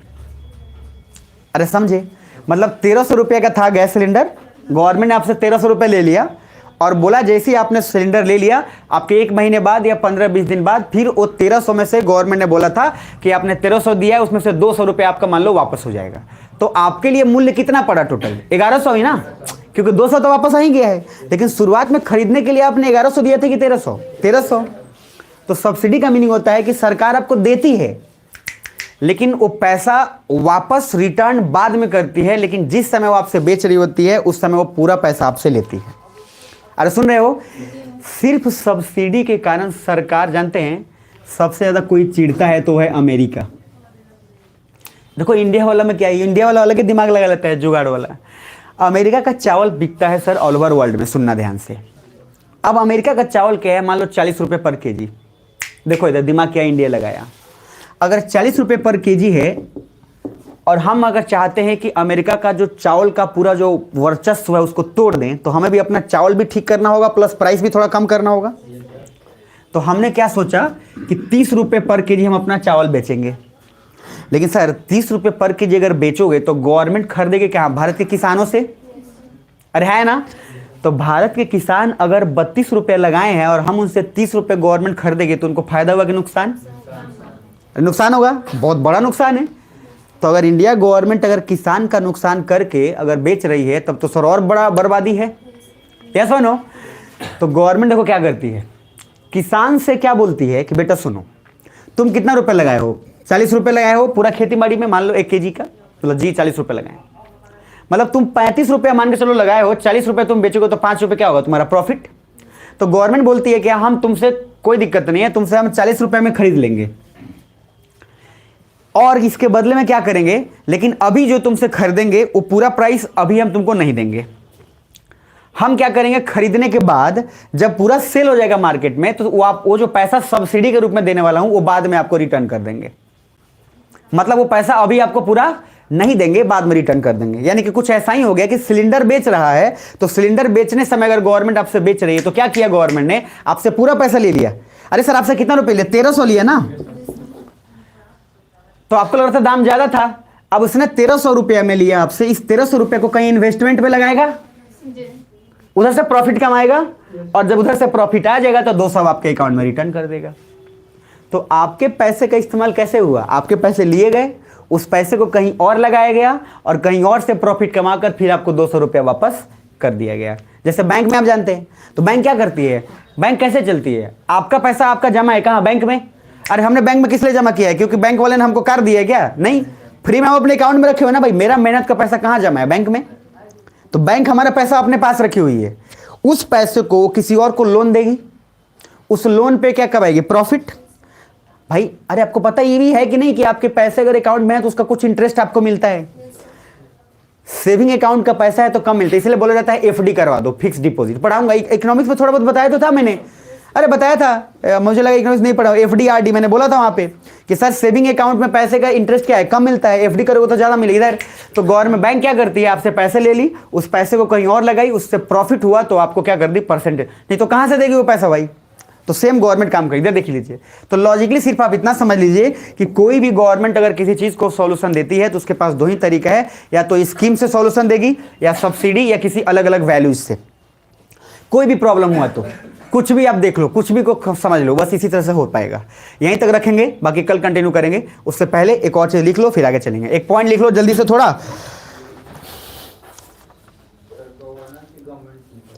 गवर्नमेंट लिखना, गवर्नर नहीं लिखा हूं मैं। सुनो मैं एक बार रिपीट कर देता हूं ध्यान से, नहीं तो हो गया पता चला कि बस ये जब मैं ऐसे लिखूं तो ये गवर्नमेंट है, टी लिखा हुआ है इसमें। ये मैंने क्रिश्चियन का नहीं बनाया है साइन, ये टी है, ठीक है। ये मैं जानबूझ के ऐसे बनाता हूं, मैं थोड़ा प्रभावित हो गया था इसीलिए। तो खैर आप दिमाग में रख लीजिएगा। मतलब मैं जो भी पढ़ता हूँ उसमें ऐसा नहीं है कि मैं धर्म अपना परिवर्तन कर लिया, ऐसा कुछ नहीं है। मैं बहुत जब बाइबल पढ़ रहा था तो उस समय मेरा लिखने का हैबिट थोड़ा सा चेंज हो गया। मैं टी पहले ऐसा दूसरा तरह से लिखता था, उसके बाद मैं जब पढ़ने लगा तो फिर वो अलग चेंज होने लगा। तो थोड़ा थोड़ा वो होता है, जब आप पढ़ेंगे तो नॉलेज में आपका राइटिंग में भी बदलाव आने लगेगा। पहले ए साफ हो सकता है ऐसे लिखता हूँ, अब धीरे ऐसे लिखिएगा, वो चेंज होते रहता है। जब आप ज़्यादा बार पढ़ेंगे, ज़्यादा बार लिखेंगे तो वो कोई बड़ा बात नहीं है। खैर गवर्नमेंट, इधर सुन लो, फिर से बोल रहा हूँ, रुक जाना, जो पॉइंट मत लिखना, बोल दे रहा हूँ। उस सब्सिडी को थोड़ा अलग तरीके से लिख रहा हूँ, समझ लो। इस दुनिया में कोई भी प्रॉब्लम हुआ तो सर गवर्नमेंट किस किस तरह से सॉल्व करेगी, याद रखिएगा। एक आपको क्या हो, स्कीम, याद रखना, स्कीम और सब्सिडी को एक ही में डाल लो। एक मैं अलग ही कर देता हूं ताकि फिर बार बार ब्रांच नहीं। और दूसरा लॉज, ये ब्रॉड टर्म्स हो गया ताकि अलग अलग बात ही डिस्कस नहीं करना पड़ेगा। सुन लो प्लीज, लास्ट बार सुन लो, खत्म कर रहे हैं। कोई भी प्रॉब्लम हुआ, कोई भी प्रॉब्लम, गवर्नमेंट सिर्फ दो ही तरीके से सॉल्व कर सकती है। किसकी तरह, या तो स्कीम या सब्सिडी से, या फिर किससे, लॉज से, कानून बनाकर। प्रॉब्लम हुआ, निर्भया रेप, बच्चा माइनर, गवर्नमेंट ने लॉ बनाया कि स्कीम दिया? भाई दो ही ऑप्शन था, तो उसमें क्या बनाएगा, लॉज। प्रॉब्लम हुआ कि सर औरतें, हमारी माँ जो है, जब चूल्हा में खाना बनाती थी, चूल्हा पे, तो क्या होता था, उससे जो धुआं निकलता उससे बहुत बीमारी होने लगा, इसलिए गवर्नमेंट को लॉन्च करना पड़ा। आपको नहीं पता है, पहाड़ी एरिया में कभी जाइएगा, मैं बहुत अच्छे से रहा हूं, बहुत दिन रहा हूं, देखा हूं, ऑब्जर्व किया हूं, औरतों की हालत बद से बदतर है सर, बद से बदतर। सर रोना आ जाएगा आपको। कभी जाके सर एक दिन खाली रह जाइए, रो दीजिएगा आप। और मर्द लोग सर बीड़ी फूकते रहते हैं, खाली बीड़ी पी रहा है। और सर औरत इतना भारी चीज उठाकर, और सर पहाड़ पे चढ़ना है तो प्लेन है भी नहीं सर, 20 किलोमीटर आप सोच लो, 20 किलोमीटर पैदल एक दिन में सर, और डेली जाना है, साथ में जाना है। यकीन बता रहा हूँ सर, प्लेन एरिया के हिसाब से वो 20 किलोमीटर से भी हो सकता है, ज़्यादा ही होगा। वो लोग आते हैं किस चीज़ के लिए? लकड़ी और उस चीज़ को इकट्ठा करके आने के लिए, ताकि खाना बनाए और खाना बना के खिला सकें, खा सकें। तो गवर्नमेंट ने क्या किया? उज्ज्वला योजना लाया इधर इधर। तो गवर्नमेंट के पास क्या प्रॉब्लम हुआ? कितना तरीके से सॉल्व करेगी? अरे बोलो ना, दो, या तो कानून बनाकर या स्कीम देकर। तो यहाँ कानून बनाकर क्या करते? कुछ नहीं। क्या बना दिया? स्कीम, कि उज्ज्वला योजना है, गैस सिलेंडर देगा, बना दिया स्कीम के तहत। और वो उसमें थोड़ा बहुत लॉज का भी आप टशन कह सकते हैं। अब जैसे ही आया सर ट्रिपल तलाक, तलाक का समस्या, कि सर एक औरत को धर्म के आड़ में बदनाम किया जाए। अगर हमारी माँ है और वो बहन है तो सब पिछले 20 साल से साथ में रह रही है, और चूंकि आपने 3 बार तलाक तलाक तलाक बोल दिया, तो धर्म के आड़ में आपने क्या किया? बदनाम। हाँ या ना? अच्छा, ये मैंने बार बार बोला ये बात, और ये फीमेल पे नहीं था, सिर्फ मेल पे लागू है। तो सर ये तो एक तरह से आप सोचो, औरत कहाँ जाएगी, क्या करेगी? वो हमारी माँ बहन जो है क्या करेगी वो स्पेशली? तो सर गवर्नमेंट के पास फिर एक प्रॉब्लम आया, तो सॉल्यूशन या तो स्कीम से या किससे होगा? लॉ से। गवर्नमेंट ने क्या बनाया? लॉ। तो इस दुनिया में जो भी प्रॉब्लम को देखोगे ना, उसका सिर्फ 2 ही समाधान है, क्या? लॉज या स्कीम, बात खत्म। इसके अलावा कोई और तरीका नहीं है। सब तरीका इसी दोनों के तहत आ जाए, इसलिए मैंने ब्रॉड टर्म्स में इन दोनों को बता दिया आपको। यहाँ तक क्लियर है? अब जो पूरा पढ़ाए हूँ वही यहाँ तक रखता हूँ। कल का जो टॉपिक होगा फिर बहुत इंपॉर्टेंट होगा, कि फिर एक पूरा एक पैकेज में चलेगा। अब सोचो मैं कल इसको बताता इतना जल्दी पॉसिबल नहीं होता, इसलिए मैंने कल वहीं तक छोड़ा था। कल टॉपिक को पढ़ाना, अरे रुक जाओ, ये तो बस्तर से जाने लगा सब। घर जगह करना क्या है? साधुदी में जाना है क्या? हो सकता है कहीं साधुदी हो, बारात का मौसम है। ठंड में स्टाइल कम मारिएगा भैया, मैं पहले बोल देना हूँ, नहीं तो पता चला टाइट हो गया आप वहीं पे, समझ रहे आप? फिर उसके बाद आपको एम्बुलेंस बुला के ले जाना पड़ेगा, सारा स्टाइल में रह जाएगा। उसके बाद कंबल से ढक के जाइएगा। इधर देख लीजिए। हाँ, तो इसलिए पहले ही अपने आप को ध्यान रखिएगा। बुरा लगने लग रहा है सर, सच बात है, सीधा सी बात है। अलग तरीके से उसको बोल दिया जाए तो उसके बावजूद भी आप नहीं समझेंगे। मजाक में इसलिए बोल दिया जाता है क्योंकि हम नहीं आपको सिखाना चाहते, हम चाहते हैं कि आपका भला हो, बात खत्म। देखिए इधर पूरा टोटल पॉलिटी कितना थीम? अरे बोल लो 9। बस इसको पूरा रिपीट करने से पहले एक बात और बोलूंगा सर, यहाँ पे लड़के ना और जो गर्ल्स, मैंने एक दिन बोला भी 85% नहीं निकलेंगे। मैं बता रहा हूँ, कहीं ना कहीं कोई ना कोई कहीं ना कहीं इन्वॉल्व है किसी ना किसी चीज़ में। लड़के इसलिए नहीं क्योंकि एक लड़की के पीछे 3 लड़के पागल हुए पड़े हैं, इसलिए लड़के का रिजल्ट नहीं आएगा, मैं गारंटी बता दे रहा हूँ। और सर ये सबसे बड़ा वजह है जिसके कारण आपका सक्सेस रेट 0 है। अच्छा मिलने के बावजूद भी बर्बाद है। सुधार लिया करिएगा जिनके पास भी होगा ऑप्शन। सीधा सा क्लियर कट रखो, किसी से प्यार कर तो बुरा बात नहीं है, क्लियर अंडरस्टैंडिंग रखो, साथ रहेंगे, आराम से पढ़ेंगे, कोई दिक्कत नहीं है। अंडरस्टैंडिंग क्लियर रखिए जी, उसको चीट मत करिए, सिंपल सी बात है। और अगर पसंद नहीं है तो निकल लीजिए साइड से, आप अपना लाइफ बनाओ अपना। ये नहीं कि सर आप यहाँ पे, मैंने नहीं बोला कि ये आपका कैरेक्टर ही डिफाइन करता है कि आप IAS बनेंगे कि नहीं बनिएगा। इसीलिए सर मेरे पढ़ाने के बावजूद ही बहुत बच्चे का सक्सेस रेशियो नहीं मिलेगा। क्यों? Because they don't have the good character. इसलिए आप किसी को चाहते हैं, बिल्कुल चाहिए सर। मेरा तो पर्सनली मानना है एकदम ऐसा रिलेशन होना चाहिए किसी के बीच में कि सर दोनों का कोई आँच नहीं है, एकदम एक दूसरे को चाहो बेपना, कोई दिक्कत नहीं है सर। आराम से रहो, अच्छे से वो उसका केयर करे, रिस्पेक्ट करे, कोई दिक्कत नहीं है। Don't cheat your self sir, किसी भी तरीके से। आप दूसरे को चीट नहीं करते, अपने आप को। और ये आपके इंटरव्यू में झलक जाता है, इसीलिए इंटरव्यू लिया जाता है। तो आप देख लो कि आपको IAS बनना है कि आपको उन्हीं के साथ रह के जीवन गुजारना है तो कर लो। बाकी 4-5 साल बाद एक ही चीज़ होना है, एक पान का दुकान, एक बर्तन। हो गया, बर्तन वाला गया, एक चूना कब तक लगाएगा, हो गया, फिर बात कर दो। मतलब मैं बोलता हूँ इसलिए ध्यान रखिएगा। इसीलिए सर यहाँ मैंने ऑब्जर्व किया है, मैं ज़्यादा दिन से मैं हूँ यहाँ का, मैं ज़्यादा दिन था ही नहीं यहाँ पे। मैं पिछले 6 महीने में समझ में आया है कि सर यहाँ पे बहुत गड़बड़ है। रिजल्ट नहीं आने का सबसे बड़ा कारण ये है कि कहीं ना कहीं फालतू की चीज़ों में इन्वॉल्व हैं लोग, और फिर सोचते हैं IAS बनेंगे। त्यागना पड़ता है सर, इतना आसान नहीं। जितना बड़ा सपना उतना बड़ा बलिदान। अकेले रहना सीखिए। अब आगे आते हैं सर, स्कीम सब्सिडी है, क्लियर है। अब मैं टोटल थीम कितना बताया था? 9 थीम के बाद मैंने आपको बताया पॉलिटी, पॉलिटिकल साइंस, गवर्नेंस, तीनों का मीनिंग क्लियर है। मैंने आपको ये बताया कि सर लॉ का ओरिजिन क्यों हुआ, और अगर ओरिजिन हुआ तो उसके बाद इंडिया में लॉ को ही पावर क्यों दिया गया। 4 पॉइंट याद है? बोलना जरा। Our past, social status, male कितना परसेंट शिक्षित था? 16, और 9% फीमेल। उसके बाद diversity. 4th point involuntary federalism, अनैच्छिक संघवाद। यहाँ तक क्लियर है? आगे आए तो हमने 2-3 चीज़ें, कॉन्स्टिट्यूशनलिज्म, एक idea to have the constitution. हमने लॉज बना दिए, कॉन्स्टिट्यूशनल लॉज, और उस लॉ में जो सबसे सुप्रीम हो गया वो क्या हो गया? कॉन्स्टिट्यूशन। उसके तहत बहुत सारे लॉज हो गए। यूके में 3 टाइप्स के लॉज है, क्या क्या बोला? ह्यूमन राइट्स एक्ट, पार्लियामेंट, और उसके बाद सुप्रीम कोर्ट एक्ट। यहाँ तक क्लियर है? इंडिया में सिर्फ एक ही है, दैट इज कॉन्स्टिट्यूशन। आगे उसके बाद आगे बढ़ेंगे तो 2 चीज मैंने बोला था कि कॉन्स्टिट्यूशन को कॉन्स्टिट्यूशनल लॉज कह सकते हैं, बट हर कॉन्स्टिट्यूशनल लॉज को कॉन्स्टिट्यूशन नहीं कह सकते। यहाँ तक क्लियर है जी। आगे उसके बाद मैंने बताया कि सर अलग अलग लॉज के टाइप्स हैं अलग अलग बेसिस पे। एक पहला बेसिस क्या है, किसके लिए, तो सर उसमें कौन सा आ गया, अरे बोलो, एक गवर्नमेंट के लिए और एक हो गया सिटीजन्स के लिए। दूसरा मैंने बोला इम्पैक्ट, किस पे असर पड़ता है, सिविल लॉ, क्रिमिनल लॉ।